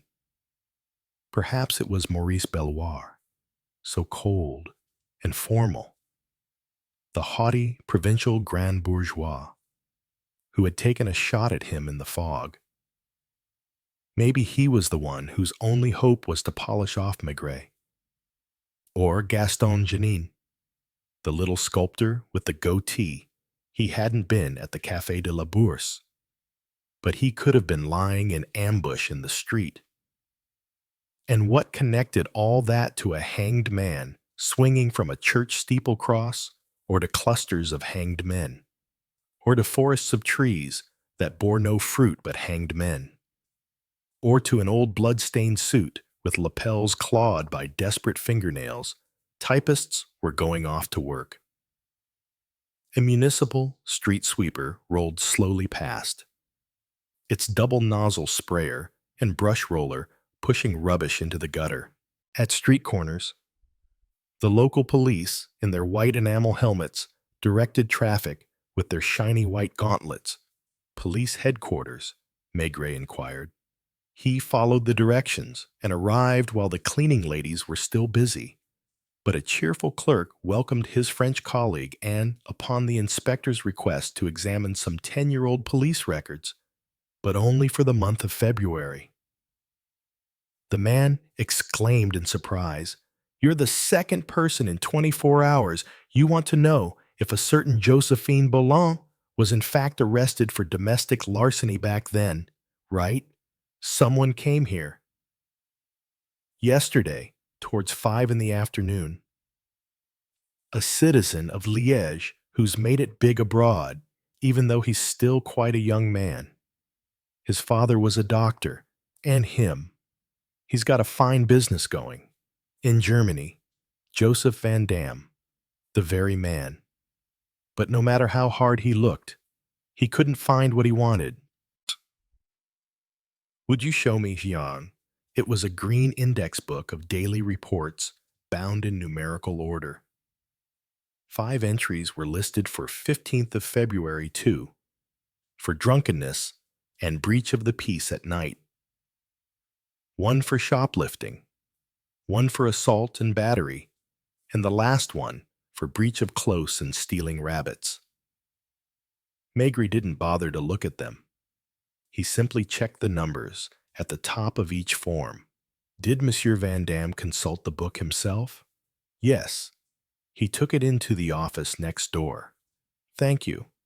The 5 reports were numbered 237, 238, 239, 241, and 242. In other words, number 240 was missing and had been torn out just as the archived newspapers had been ripped from their bindings. A few minutes later, Maigret was standing in the square behind the town hall, where cars were pulling up to deliver a wedding party. In spite of himself, he was straining to catch the faintest sound, unable to shake a slight feeling of anxiety that he didn't like at all. Chapter 8. He had made it just in time. It was 9 o'clock. The employees of the town hall were arriving for work, crossing the main courtyard there, and pausing a moment to greet one another on the handsome stone steps, at the top of which a doorkeeper with a braided cap and nicely groomed beard was smoking his pipe. It was a meerschaum. Maigret noticed this detail, without knowing why. Perhaps because it was glinting in the morning sun, because it looked well seasoned, and because, for a moment, the inspector envied this man who was smoking in voluptuous little puffs, standing there as a symbol of peace and joie de vivre. For that morning, the air was like a tonic that grew more bracing as the sun rose higher into the sky. A delightful cacophony reigned, of people shouting in a Walloon dialect, the shrill clanging of the red and yellow streetcars, and the splashing of the four jets in the monumental Perron fountain doing its best to be heard over the hubbub of the surrounding Place du Marché. And when Maigret happened to see Joseph Van Dam head up one side of the double staircase leading to the main lobby, he hurried after him. Inside the building, the two staircases continued up on opposite sides, reuniting on each floor. On one landing, the two men found themselves face to face, panting from their exertion, struggling to appear perfectly at ease before the usher with his silver chain of office. What happened next was short and swift, a question of precision, of split-second timing while dashing up the stairs. Maigret had realized that Van Dam had come only to make something disappear, as he had at police headquarters and the newspaper archives. One of the police reports for 15th of February had already been torn out. But in most cities, didn't the police send a copy of all daily reports to the mayor the next morning? "I would like to see the town clerk," announced Maigret, with Van Dam only 2 steps behind him. "It's urgent." Their eyes met. They hesitated. The moment for shaking hands passed. When the usher turned expectantly to the businessman from Bremen, he simply murmured, "It's nothing. I'll come back later." He left. The sound of his footsteps died away as he crossed the lobby downstairs. Shortly afterwards, Maigret was shown into an opulent office, where the town clerk, ramrod straight in his morning coat and a very high collar, quickly began the search for the 10-year-old daily police reports. The room was warm, the carpet soft and springy. A sunbeam lit up a bishop's crozier in a historical painting that took up one whole section of wall. After half an hour's hunting and a few polite exchanges, Maigret found the reports about the stolen rabbits, the public drunkenness, the shoplifting, and then, between 2 minor incidents, the following lines. Officer Legas of Division Number 6 was proceeding this morning at 6 o'clock to the Pont des Arches to take up his post there when, on passing the main door of the church of Saint-Pholien, he observed a body hanging from the door knocker. A doctor was immediately summoned, but could only confirm the death of the young man. One Emile Klein, born in Anglure, 20 years old, a house painter living in Rue du Poteau Noir. Klein had hanged himself, apparently around the middle of the night, with the aid of a window-blind cord. His pockets held only a few items of no value and some small change. The inquiry established that the deceased had not been regularly employed for 3 months, and he seems to have been driven to his action by destitution. His mother, Madame Klein, a widow who lives in Anglure on a modest pension, has been notified. There followed hours of feverish activity. Maigret vigorously pursued this new line of inquiry, and yet, without being really aware of it, he was less interested in finding out about Klein than he was in finding Van Dam. For only then, when he had the businessman again in his sights, would he be closing in on the truth. Hadn't it all started in Bremen? And from then on, whenever Maigret scored a point, hadn't he come up against Van Dam, who had seen him at the town hall, now knew that he'd read the report, that he was tracking down Klein. At Anglure, nothing. The inspector had taken a taxi deep into an industrial area where small working-class houses, all cast from the same mold in the same sooty gray, lined up on dismal streets at the feet of factory chimneys. A woman was washing the doorstep of one such house, where Madame Klein had lived. It's at least 5 years since she passed away. Van Dam would not be skulking around that neighborhood. Didn't her son live with her? No. And he made a bad end of it. He did away with himself. At the door of a church. That was all. Maigret learned only that Klein's father had been a foreman in a coal field, and that after his death, his wife lived off a small pension, occupying only a garret in the house, which she sublet to Police Division Number 6. He told the taxi driver. As for Officer Lagasse, he was still alive, but he hardly remembered anything. It had rained the whole night. He was soaked, and his red hair was sticking to his face. He was tall, short. I'd say. Maigret went next to the gendarmerie, spending almost an hour in offices that smelled of leather and horse sweat. If he was 20 years old at the time, he must have been seen by an army medical board. Did you say Klein, with a K? They found Form 13 in the Registrant Not Acceptable file, and Maigret copied down the information. Height 1.55 meters, chest by 80 meters, and a note mentioning weak lungs, but Van Dam had still not shown up. Maigret had to look elsewhere. The only result of that morning's inquiries was the certainty that Clothing B had never belonged to the hanged man of Saint-Pholien, who had been just a shrimp. Klein had killed himself. There had been no struggle, not a drop of blood shed. So what tied him to the Bremen tramp's suitcase and the suicide of Lecoq d'Arneville?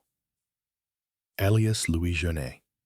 Drop me off here and tell me how to find Rue Poteau Noir, behind the church, the street that runs down to Quai Sainte-Barbe. After paying off his taxi in front of Saint-Pholien, Maigret took a good look at the new church standing alone in a vast stretch of wasteland.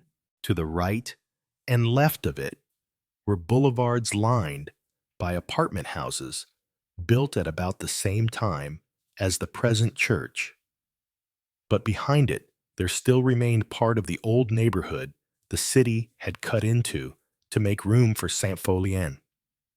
In a stationery shop window, Maigret found some postcards showing the old church, which had been lower, squatter, and completely black. One wing had been shored up with timbers. On 3 sides, dumpy, mean little houses backed up against its walls and gave the whole place a medieval look. Nothing was left of this court of miracles except a sprawl of old houses threaded with alleys and dead ends, all giving off a nauseating odor of poverty.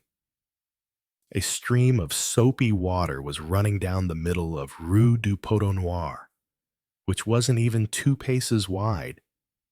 Kids were playing on the doorsteps of houses teeming with life. And although the sun was shining brightly, its rays could not reach down into the alley. A cooper busy hooping barrels had a brazier burning right out in the street. The house numbers had worn away, so the inspector had to ask for directions to number 7, which turned out to be all the way down a blind alley echoing with the whine of saws and planes, a workshop with a few carpenters' benches at which 3 men were laboring away. All the shop doors were open, and some glue was heating on a stove. Looking up, one of the men put down his dead cigarette butt and waited for the visitor to speak. Is this the place where a man named Klein used to live? The man glanced knowingly at his companions, pointed to the open door of a dark staircase, and grumbled, "Upstairs. Someone's already there." "A new tenant?" The man gave an odd little smile, which Maigret would understand only later. "Go see for yourself. On the first floor. You can't miss it. There's only the one door." One of the other workmen shook, with silent laughter, as he worked his long, heavy plane. Maigret started up the stairs. But after a few steps, there was no more banister, and the stairwell was completely shrouded in darkness. He struck a match and saw up ahead a door with no lock or doorknob, and only a string to secure it to a rusty nail. With his hand in his revolver pocket, Maigret nudged the door open with his knee, and was promptly dazzled by light pouring in from a bay window, missing a good third of its panes, a sight so surprising that, when he looked around, it took him a few moments to actually focus on anything. Finally, he noticed, off in a corner, a man leaning against the wall and glowering at him with savage fury. It was Joseph Van Dam. "We were bound to wind up here, don't you think?" said the inspector, in a voice that resonated strangely in the raw, vacant air of the room. Saying nothing, staring at him venomously, Van Dam never moved. To understand the layout of the place, one would have had to know what kind of building, convent, barracks, private house, had once contained these walls, not one of which was smooth or square. And although half the room had wooden flooring, the rest was paved with uneven flagstones, as if it were an old chapel. The walls were whitewashed, except for a rectangular patch of brown bricks apparently blocking up what had once been a window. The view from the bay window was of a gable, a gutter, and beyond them, some crooked roofs off in the direction of the mews. But by far, the most bizarre thing of all was that the place was furnished so incoherently that it might have been a lunatic asylum, or some elaborate practical joke. Strewn, in disorder on the floor, were new but unfinished chairs, a door lying flat with one panel repaired, pots of glue, broken saws, and crates from which straggled straw or shavings. Yet off in one corner there was a kind of divan, or rather, a box spring, partly draped with a length of printed calico. And directly overhead hung a slightly battered lantern with colored glass, the kind sometimes found in second-hand shops. Separate sections of an incomplete skeleton, like the ones medical students use, had been tossed onto the divan, but the ribs and the pelvis were still hooked together and sat slumped forward like an old rag doll. And then there were the walls, white walls, covered with drawings and even painted frescoes that presented perhaps the most arrestingly absurd aspect of the whole room, grimacing figures and inscriptions along the lines of "Long live Satan, grandfather of the world." On the floor lay a Bible with a broken back. Elsewhere were crumpled up sketches and papers yellow with age, all thick with dust, over the door. Another inscription, "Welcome, damned souls." And amid this chaos of junk sat the unfinished chairs, the glue pots, the rough pine planks, smelling like a carpenter's shop. A stove lay on its side, red with rust. Finally, there was Joseph Van Dam, meticulously groomed in his well-tailored overcoat and impeccable shoes. Van Dam, who in spite of everything was still the man about town, with a modern office at a prestigious address. At home in the great brasseries of Bremen, a lover of fine food and aged Armagnac. Van Dam, who called and waved to the leading citizens of Liège from the wheel of his car, remarking that that man in the fur-lined coat was worth millions, that one over there owned a fleet of 30 merchant ships. Van Dam, who would later, serenaded by light music amid the clinking of glasses and saucers, shake the hands of all these magnates with whom he felt a growing fraternity.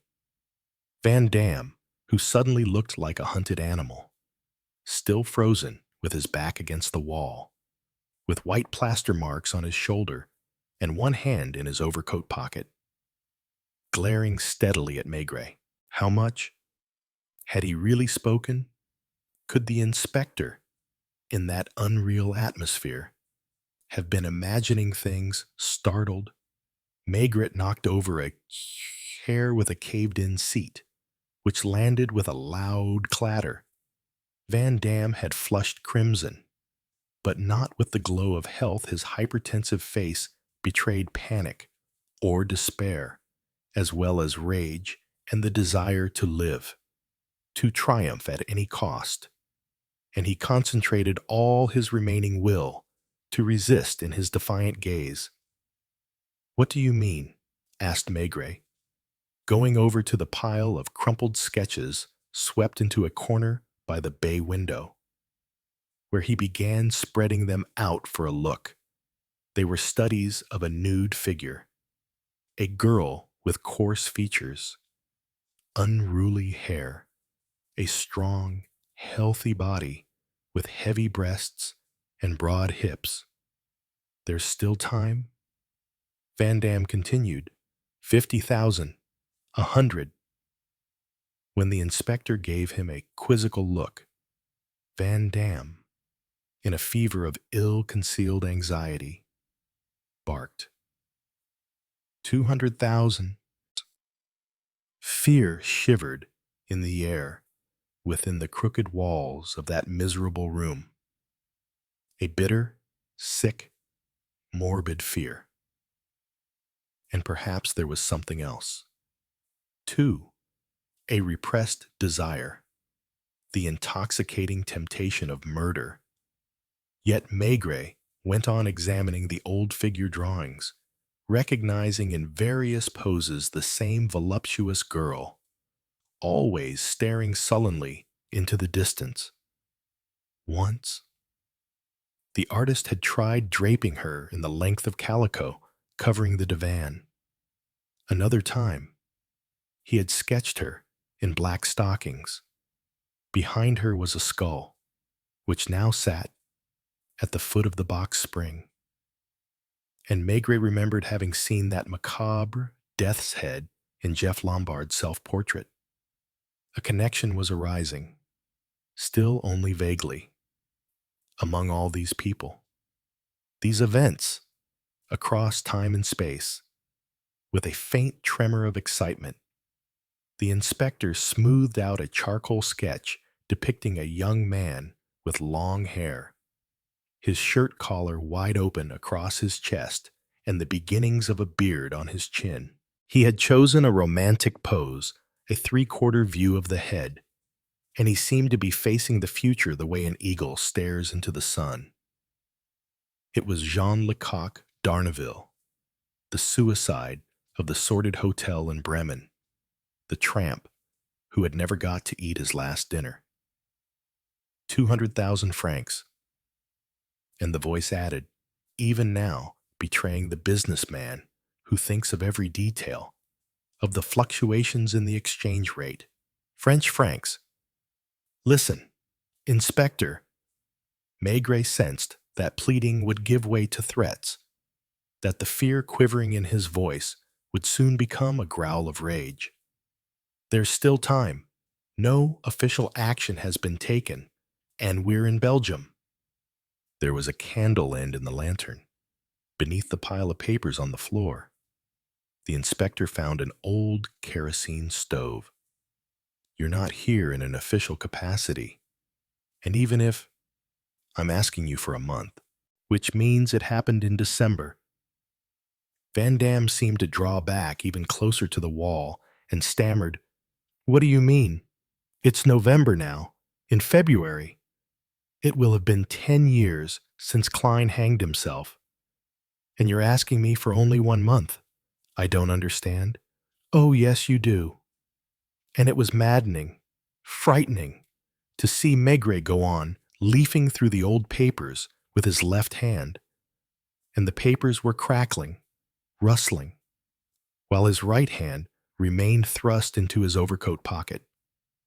"You understand perfectly. Van Dam." If the problem were Klein's death, and if, for example, he'd been murdered, the statute of limitations would apply only in February, meaning 10 years afterwards, whereas you are asking me for only 1 month. So, whatever happened, happened in December. You'll never find out anything. His voice quavered like a wobbly phonograph record. Then why are you afraid? The inspector lifted up the box spring, underneath which he saw only dust and a greenish, moldy crust of something barely recognizable as bread. 200,000 francs. We could arrange it so that, later on— Do you want me to slap your face? Maigret's threat had been so blunt and unexpected that Van Dam panicked for a moment, raised his arm to protect himself, and, in so doing, unintentionally pulled out the revolver he'd been clutching in his coat pocket. Realizing what he'd done, he was again overcome for a few seconds by that intoxicating temptation, but must have hesitated to shoot. Drop it. He let go.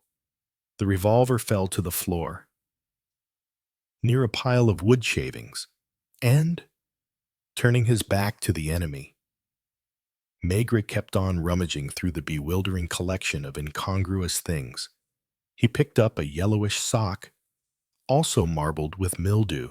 So tell me, Van Dam. Sensing a change in the silence, Maigret turned around and saw the man pass a hand over his face, where his fingers left wet streaks on his cheeks. You're crying. Me. He'd said this aggressively, sardonically, despairingly. What branch of the army were you in? Van Dam was baffled by the inspector's question, but ready to snatch at any scrap of hope. I was in the École des Sous-Lieutenants de Réserve, at Beverloo, infantry, cavalry. So you must have been between 1 meter 65 and 1 meter 70. And you weren't over 70 kilos. It was later that you put on some weight. Maigret pushed away a chair he'd bumped into, then picked up another scrap of paper. It looked like part of a letter, with only a single line on it. Dear old thing. But he kept an eye on Van Dam, who was still trying to figure out what Maigret had meant and who, in sudden understanding, his face haggard, cried out in horror. It wasn't me. I swear I've never worn that suit. Maigret's foot sent Van Dam's revolver spinning to the other side of the room. Why? At that precise moment, did he count up the children again? A little boy in Belloir's house, 3 kids in Rue Hors Chateau, and the newest hadn't even opened her eyes yet, plus the son of the false Louis Jeunet. On the floor, the beautiful naked girl was arching her back, throwing out her chest on an unsigned sketch in red chalk. There were hesitant footsteps out on the stairs. A hand fumbled at the door, feeling for the string that served as a latch. Chapter 9. The Last Survivor. The sky in Brussels was like a cold, damp black sheet. The raindrops did not fall straight down, but were drawn slanted by the wind like scratches on the glass of the train. Maigret sat pensively in the third-class compartment, his hat pulled low, his pipe still in his mouth, but unlit. His gaze did not look at the scene outside, but passed through it back to the room where the man had hanged himself, back to the suitcase that was no longer in Junet's hands, back to the eyes of a man who had died before he had said the most important thing. In the case file, the deceased's name was Émile Boulet, but a letter hidden under a floorboard, the one he forced the innkeeper to hand over to him, was signed by a different name, Désiré Claes. There are no coincidences. Not with people like that. Genet is just a door that leads to a room full of dried blood. Maigret wrote that sentence in his notebook. Between two slight tremors of the train car, when the train arrived at Gare du Nord, it was dusk. It was not a policeman who met him, but a woman, short brown hair, thin in a man's coat. She did not give her name, but said, "If you really want to know why Boulet died, don't go to the police station. Come with me." Maigret did not ask. He followed. Slowly but surely, the woman led him across a silent street, into a narrow alley where the streetlights had burned out years ago. A rusty iron door opened into a ground floor apartment. On the walls were faded photographs. Smiling young soldiers in civil defense uniforms. A map covered with red pins. In the middle was an old black and white photograph. 9 men sitting around a table. Boulet in the middle. Genet on the left. And another face Maigret had seen in a classified file Paul Andergem, a wartime double agent. That was them. She said, 9 of them. One night in 1919, they killed 1 man. And it seemed like they would bury it forever.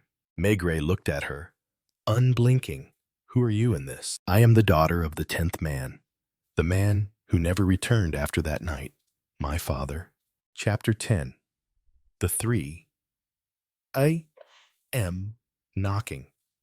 The apartment was as silent as a forgotten tomb, but the woman's words echoed off the old walls.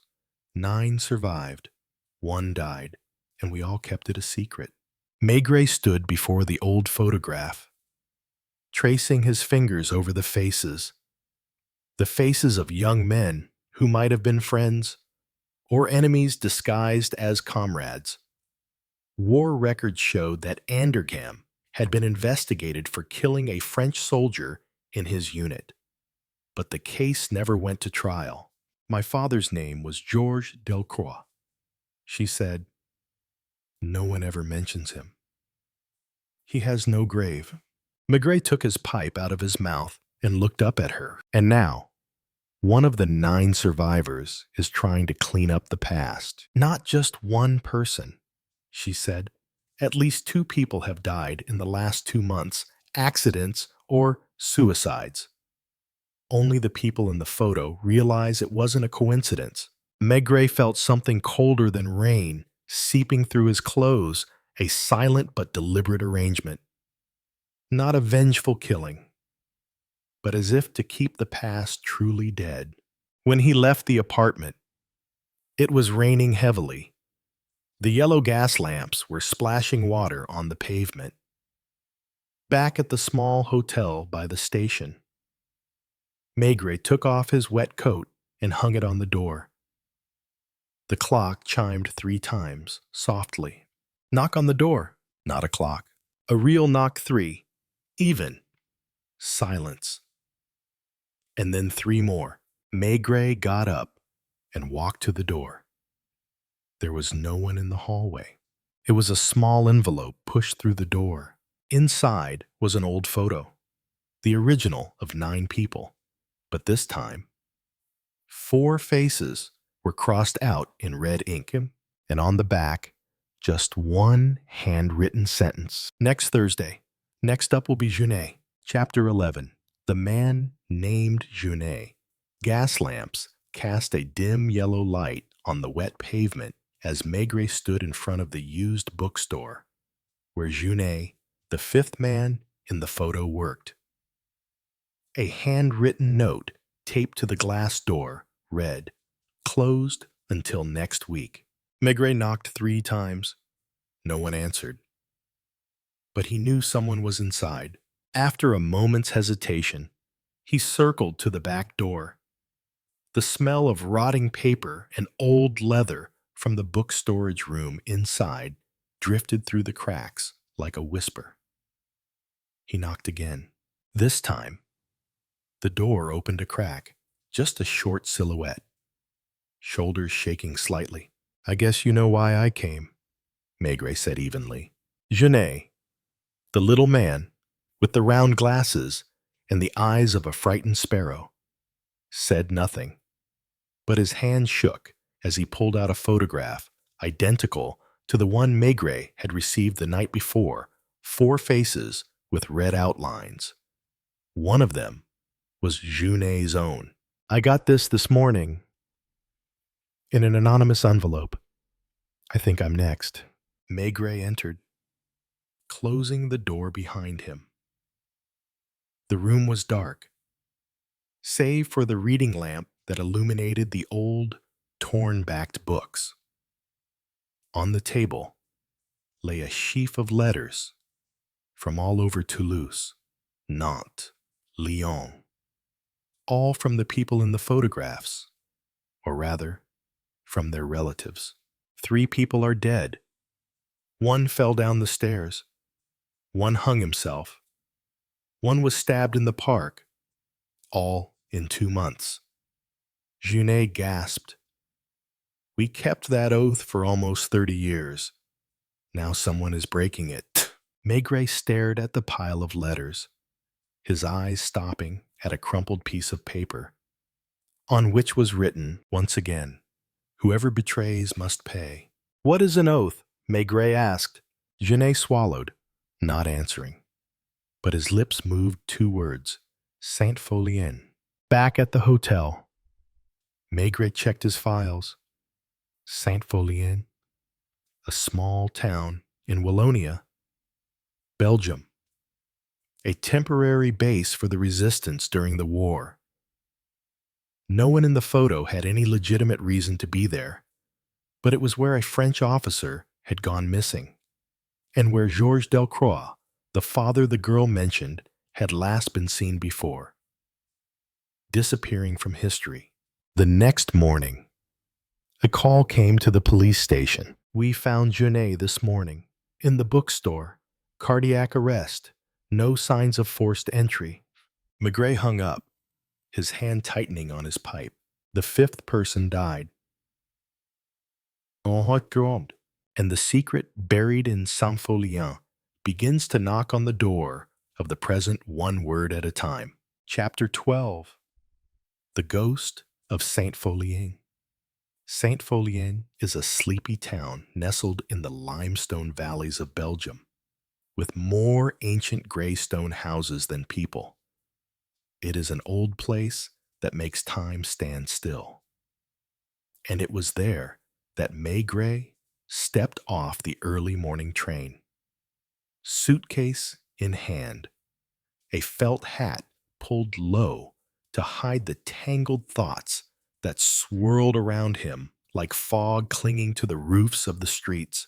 He came not to arrest anyone, but to dig up the past.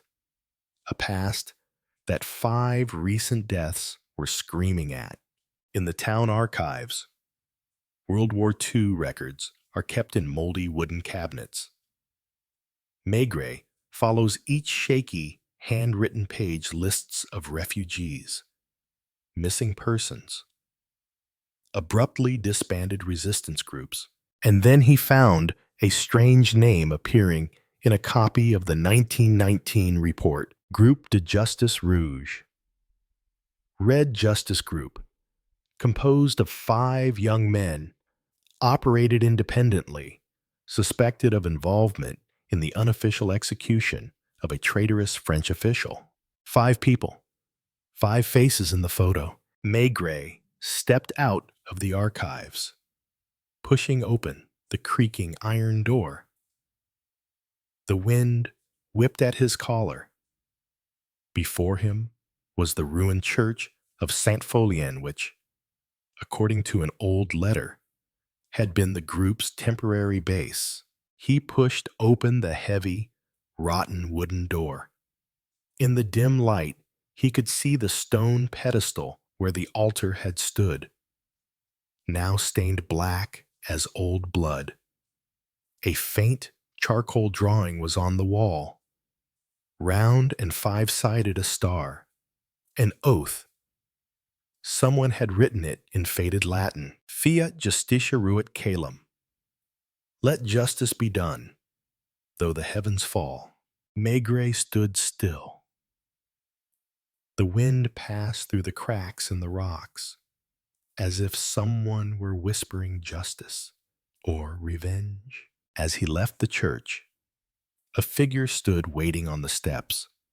A woman, a long coat, a brown shawl, her hair streaked with gray, but her posture as straight as a sword in its sheath. "You are Maigret," she said, without asking, "and I am the wife of Georges Delcroix." Maigret paused, not from surprise, but from the look in her eyes. They were the eyes of someone who had lived with the truth for 30 years and could not forget. "I knew you would come." She continued, "They have begun to die, for a truth that no one should ever know." "They killed a man," said Maigret. "No," she replied, "they killed my friend." Silent. "We call it justice, but the truth is, it was fear. And out of fear, one of them started killing the others." Maigret bowed his head slightly. He had thought of that.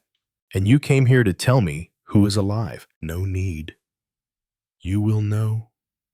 She walked away, leaving him alone in front of the old church, where life and death, past and present, intersected. On the train back to Paris, Maigret closed his eyes, but he did not sleep. In his mind was a face that was not dead and watching. Chapter 13. The Mirror Trap. Upon arriving in Paris, Maigret did not return to his headquarters immediately. He turned into a small bistro near the Gare du Nord, a place with windows overlooking the street, a glass of cider, always strong, and a large, misty mirror that reflected everyone who entered. He was not there to drink. "He is waiting." Maigret held his glass, but did not drink. On the table was a short, typed telegram. "Tomorrow evening, 9 o'clock, Musée d'Orsay. He will appear, alone." The sender was Lucien Duran, the last survivor of the Red Justice Group, as Maigret had guessed. During his skillful interrogation, Maigret did not mention the group's name, but Lucien's every frown, every glance, everything betrayed him. Lucien wanted to see him alone, at 9 o'clock, in what had once been a train station, now an art museum. A strange irony for a crime reenactment. Orsay Museum, 9 p.m. The door was opened with an internal card, a card that Maigret had asked the local police to provide for a cultural investigation. No one knew he was there, except an old security guard and a few rats lurking in the walls. Maigret stood in the middle of the dimly lit hall. Before him was the execution of Maximilian, an execution scene. Soldiers fired their guns, blurred by smoke. The condemned man raised his head. Lucien entered. Silently. He was thinner than before, with graying hair and sunken eyes, as if he had not slept for 3 decades. In his hand was not a gun. It was an old metal box, like a Napoleonic powder box. "You knew I would come," he whispered. "I hope you will," Maigret replied. Lucien put the box on the floor. Inside is a confession from the whole group about what we did to Frédéric Lecomte. He didn't betray us, but we feared he would, and you killed the rest because they knew that. Lucien laughed a soundless laugh, just a twitch of his facial muscles. "No, I killed them because they lived in peace." As for me, every night I dream that Frederic comes back, blood flowing from his head, asking me what justice whose. Maigret did not handcuff him. There was no need. Lucien sat down on a chair and opened the box. Inside were 5 letters, each written by hand. Each letter cut like a knife. And on top was an old photograph, 5 young men in their 20s, standing in front of the Saint-Pholien church, smiling. Lucien pulled a small pistol from his inside pocket. Maigret remained motionless. "I won't run," he said, "but I won't let you punish me either. I've been in prison for 33 years. Maigret nodded slightly, saying nothing. He turned and walked out of the museum, leaving a small explosion behind him like a cold, full stop. The next morning, police found the metal box, the confession letter, and Lucien Durand's body slumped at the foot of the execution painting. Maigret stood outside the crime scene, hands in pockets, eyes on the passers-by as if no crime had ever happened in Paris. Chapter 14. The Truth. Writer. 2 days later. Paris was hit by the first chilling rain of the season. The sky was as gray as old newspaper. And at that moment, an article exploded on the front page of La Vérité Matinale, The Purge in the Dark. The Saint-Pholien affair is not what it seems. Author Jean Revel, investigative journalist, famous for her expose of corruption in the health sector, a dangerous writer, sharp, persistent, and with a personal grudge against the police force in general, and Maigret in particular. The article not only recounts mysterious deaths Frederic Leconte suspected of treason, his death disguised as an accident, the silent disbanding of the Red Justice. It also implies, without saying it outright, that Maigret knew more than he was letting on, that perhaps he let a murderer kill himself rather than arrest him. Maigret folded the newspaper. He was sitting in his old room on the Quai des Orfèvres. No one had called him to clarify. Not yet. But he knew it was about to happen. A knock at the door. "Come in," he said, without turning. The door opened. Jean Revel, in a wet raincoat, holding a small tape recorder. Her eyes were not arrogant, as he had expected, but tired, but determined. "I have not come to apologize." "Inspector Maigret," she said, "I don't expect you to do that, but I want to know, why did you let him die, Lucien Durand? You had time. You had guns. You had experience." Maigret did not answer immediately. He lit a cigarette, took a slow drag, and watched the smoke drift like fragments of memory. "Do you believe in justice?" he asked. "I believe in the truth. I believe in what survives after the truth dies." Jean frowned. He continued, his voice hoarse. "Lucien lived for 33 years as a man buried alive. Every night he sees the man he killed in his dreams. I don't need to confine him to 4 walls to call that justice. What do you call it?" "I call it indulgence," she whispered. "Maybe." Maigret shrugged. "But I'm a cop, not a judge. I choose to let the truth lie when it's too late to save lives." Jean didn't answer. The tape recorder was still running, but she didn't look at it. She looked at him as if for the first time she understood why he had been silent during all the other cases. "I'm not going to write this part," she said. "I know," Maigret replied. "You are not the kind of person who needs to win by stepping on other people's wounds. That evening, Jeannie's article disappeared from the front page within hours. No correction, no public response, and Maigret. He cleaned out a drawer and put away a small wooden box of old photographs. Frédéric Leconte, Lucien Durand, and someone no one spoke of anymore, an 18-year-old boy with dark eyes and long hair, holding an anti-war banner in the winter of 1919. His name is Jules Maigret. Chapter 15. Death Not on the List. The Paris night was still wet, but in the old archive room on the Quai des Orfèvres, the lights were still on. Maigret stood before a rotten wooden shelf, leafing through thick files. He was not looking for crime, but for gaps. Gaps in memories, in assumptions.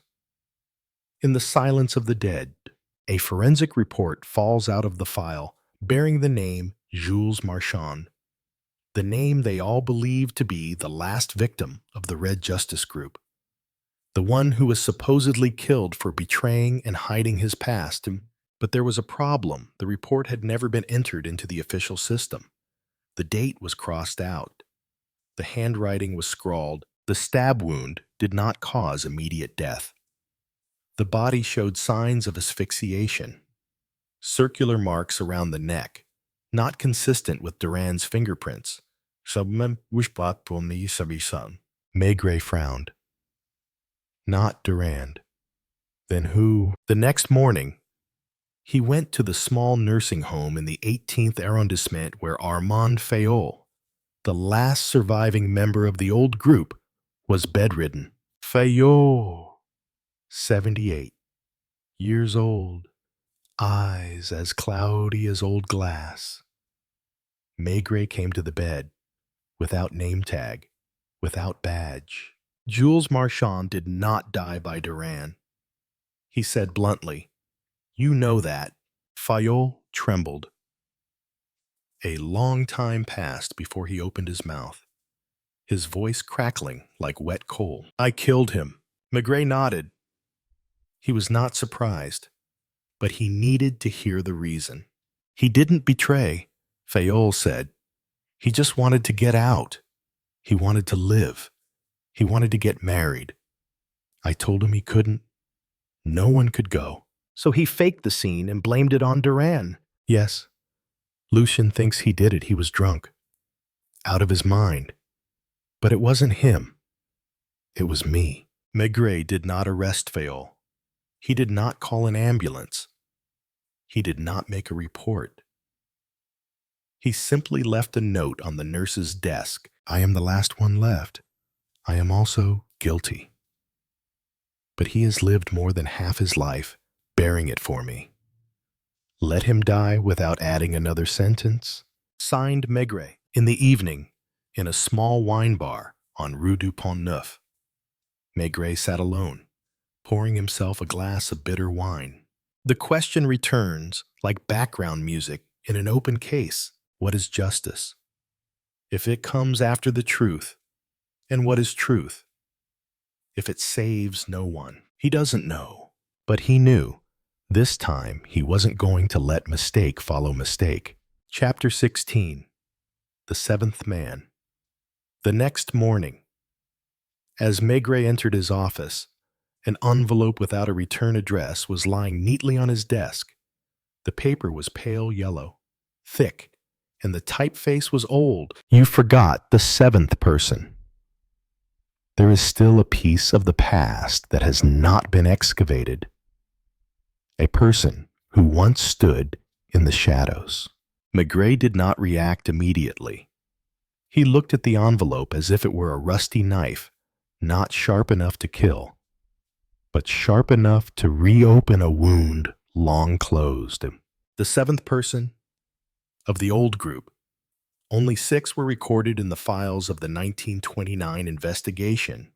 Lucien Durand, Jules Marchand, Armand Fayolle, Henri Vernier, Charles Valette, and Paul Demain. One more person. Maigret pulled out an old notebook where he had written in purple ink. 6 faces, one damaged in group photo from that year. Person standing on the edge, behind stone pillar. Identity unidentified. No one in the group would name him. Just a shadow, a postman, a shadow, a mechanic. Each described him differently, as if talking about a ghost. He went to the former home of Paul Demain, who had died in a train crash in 1935. The apartment had been sold again, but the new owner, an elderly woman named Madame Lemaitre, let him see the basement storage room. Near the rotten wooden window, under a layer of dust and cobwebs, Maigret found an old wooden chest, on the lid of which was faintly engraved PD, Unopened Documents, 1928-1930. He opened the lid, and amid a pile of rotting papers, he found a group photo, all 7 of them, all smiling.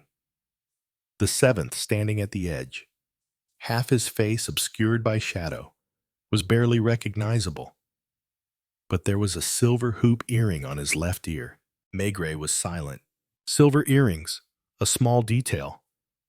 But only one person ever wore them, Émile Joran. Jorand, who was arrested for stealing military equipment, but released due to lack of evidence. His file was shelved. No one knew of his connection to the Red Justice Group. No one except Maigret. That evening, in an abandoned factory on the outskirts of Ivry-sur-Seine, Maigret stood in the darkness, listening for approaching footsteps. He came thin, tall, and still wearing the silver earring that glinted in the yellow light of the street lamp. "You knew I would come," Joran said, his voice unwavering. Maigret nodded. "Because you are the only one left who has not spoken. Did you kill Henri Vernier?" "No," Joran replied, smiling coldly. "I was just getting him out of France before someone else could kill him." Maigret paused. "What did you say?" Joran tilted his head, his eyes sparkling. "Henri is alive, but you know clearly, living does not mean being free." Chapter 17. The Living After Death. Maigret did not return to the station that night. He sat in his car, parked at the foot of the cold concrete building in the industrial district of Ivry-sur-Seine, lit a cigarette, and looked through the fogged glass. His head was spinning. Henri Vernier is alive. If true, then the entire Saint-Pholien affair is a fog with the dead never dead, the living silent, and the past never truly asleep. The next morning, he went to the Civil Records Institute, which kept records of the missing and the post-war reenactments. After several hours, he found a strange file. Hervé Laurent, born in 1904, French citizen, immigrated to Belgium in 1932. The attached portrait, with its bushy beard and flowing hair, is of Henri Vernier, but a few years older, and with a completely different look, no longer haunted by guilt, but one who has learned to control it. Maigret followed the trail to a small town in Belgium, near Charleroi. He entered an old-fashioned cafe, where the owner, an old widow, recognized the name. "Mr. Laurent?" "Yes, he lives up the hill." "The red brick house at the edge of the woods?" Maigret arrived at dusk. The house was silent, as if frozen in time. The wooden door creaked open, revealing a long, dark hallway.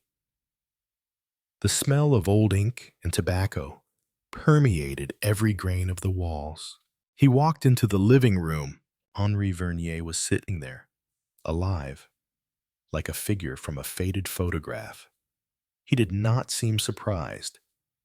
It was as if he had known that one day Maigret himself would come. "You're here at last," he said, his voice low, almost weary.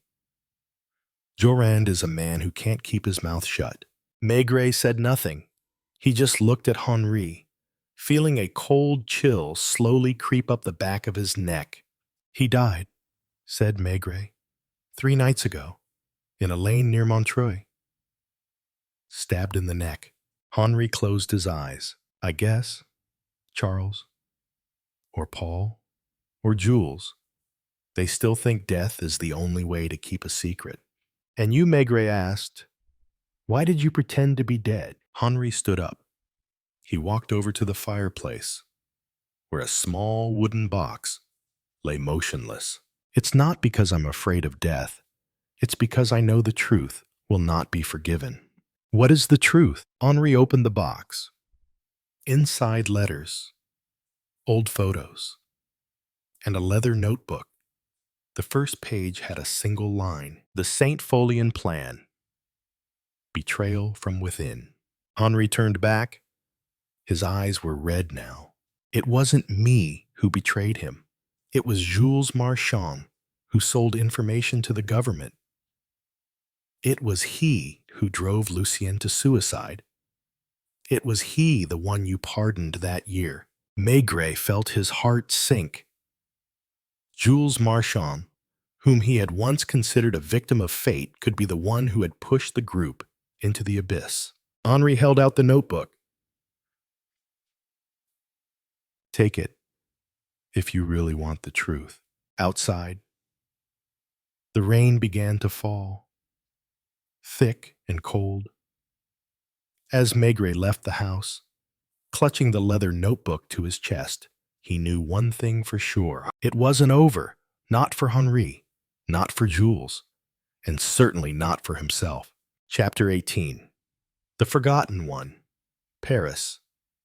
A week later, Maigret sat silently before the office window, the harsh late afternoon light filtering through the thick smoke of his cigarette. On the table was the leather notebook of Henri Vernier, which he had read and reread for the past 7 days, noting every line, comparing every name. Each page was a dagger to what he had believed to be the truth. Among them are 3 prominent names: Lucien Marcel, suicide; Henri Vernier, play dead; Jules Marchand, alive, seen as a victim. But now, the notebook reveals Jules was the mastermind of the escape. He handed over the secret plans of his old friends to the secret police. Lucien's death was not an accident, but the result of betrayal. Maigret tapped his fingers on the edge of the table, thoughtful. Jules Marchand, now a prominent, wealthy, prestigious shipping entrepreneur with connections to both the minister and the police chief. He decided face it head on. That evening, Maigret arrived at Marchand's villa in Neuilly. The servant stopped him at the gate, but he simply showed his card and said one sentence: "Tell your master that someone from the past has arrived." And the door opened immediately afterwards. Marchand greeted him in the study, his luxurious silk suit unable to conceal his wary eyes. "Inspector Maigret, it's been a while." Maigret did not answer at once. He entered, drew up a leather chair opposite Marchand, and took a leather notebook from his pocket. "Do you remember Henri Vernier?" There was a moment of silence. Then Jules leaned back, folded his arms, and smiled faintly. "I remember. He should have been dead a long time ago." Maigret opened the notebook, pointing to a page where the handwriting clearly stated Jules had betrayed the group in exchange for information and safety for his family. "You sold them out. Made Lucien commit suicide. Made Henri disappear from the world. For what? A railway contract. A promise of protection from the secret police. Jules leaned back, his voice slow. You know, Maigret, the world is not fair. I just play by the rules. And they dream of revolution, of justice.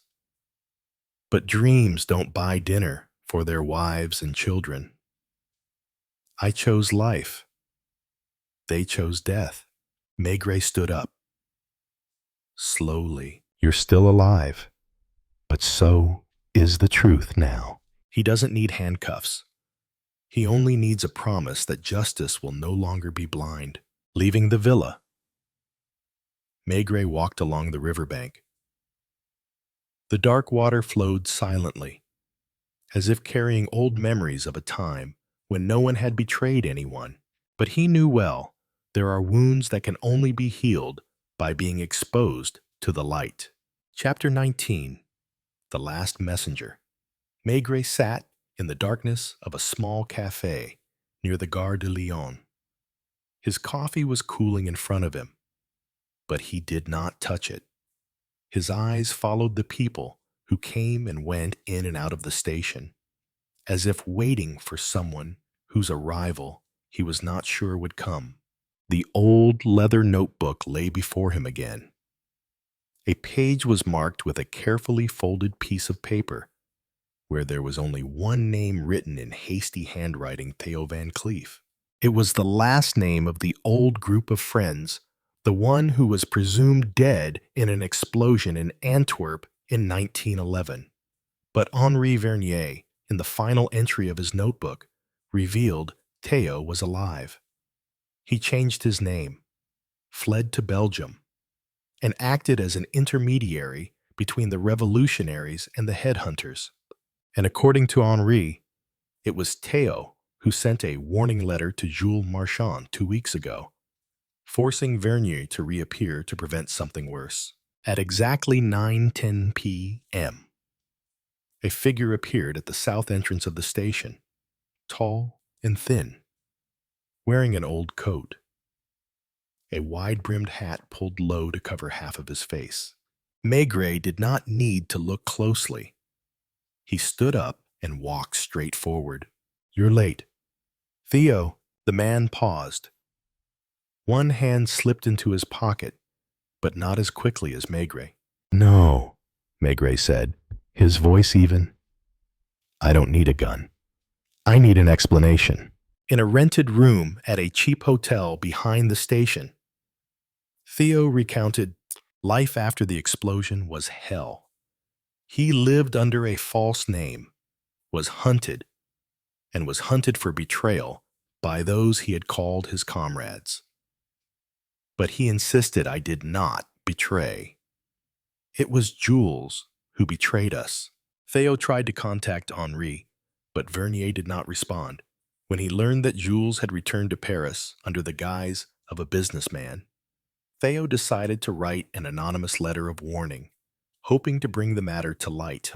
And Henri chose to show himself, said Maigret. And Lucien. He died because he didn't know who his real enemy was. Theo bowed his head. I have come to surrender, Inspector. There is nothing left to hide. The next morning, Theo Van Cleef was formally arrested. Not for murder, but for a long list of undercover activities dating back years. But he walked away feeling lightheaded, as if he could live for the first time in 2 decades. Maigret watched as the car carrying Theo left the headquarters. In his hand was a copy of the leather notebook, evidence of a tumultuous time, of broken friendships, of trust warped by power and survival. Not everyone is a victim. Not everyone is a traitor. But he knows one thing: the truth never dies. It is only buried. Chapter 20. Nameless Darkness. The police station was unusually quiet that evening. Outside, an early winter rain fell steadily, like a steady whisper. Maigret sat alone in his office. the pale yellow light from the desk lamp illuminating his tired but unyielding face. On the table were two files, one of Theo Van Cleef's, already formally submitted to the prosecutor. The second file was empty, except for an old, faded photograph. 3 young men, arms around each other, smiling in the summer light. Henri, Theo, Jules. Jules Marchand, still missing. That morning, shortly after Theo's arrest, a short story appeared in the local paper. International investor Jules M. left Paris overnight in a private jet. Destination undisclosed. No one dared to stop him. No one had the right to investigate. Maigret knew why. A call from the Interior Ministry confirmed the suspicions he had been harboring for the past week. Jules Marchand was a secret agent, embedded in post-war European politics. Whatever he did, whether betrayal or salvation, had been legitimized by people far higher up than Maigret. "You won't touch him." The voice of Léon, his superior officer, echoed in Maigret's memory. Sometimes justice must be silent. But Maigret did not remain silent. He wrote a final report, more than 10 pages long, that did not shy away from the truth. He sent 2 copies, one to the Archives Department, the other, sealed, to the Attorney General's office. That evening, he came home early. Madame Maigret had cooked his favorite celery soup. They did not speak during the meal. But when he got up to wash the dishes, she looked at him, her eyes as gentle as ever. "Are you done?" she asked. "I'm Martin." Maigret nodded. "I'm done." She didn't ask any more questions, but before turning off the light, she gently covered his hand with hers. The gesture was small, but it said it all, that sometimes peace doesn't come from catching the bad guys, but from remaining true to yourself in a game where everyone wants to change the rules outside. The rain stopped. The streets were wet with lights. In the darkness, some had escaped.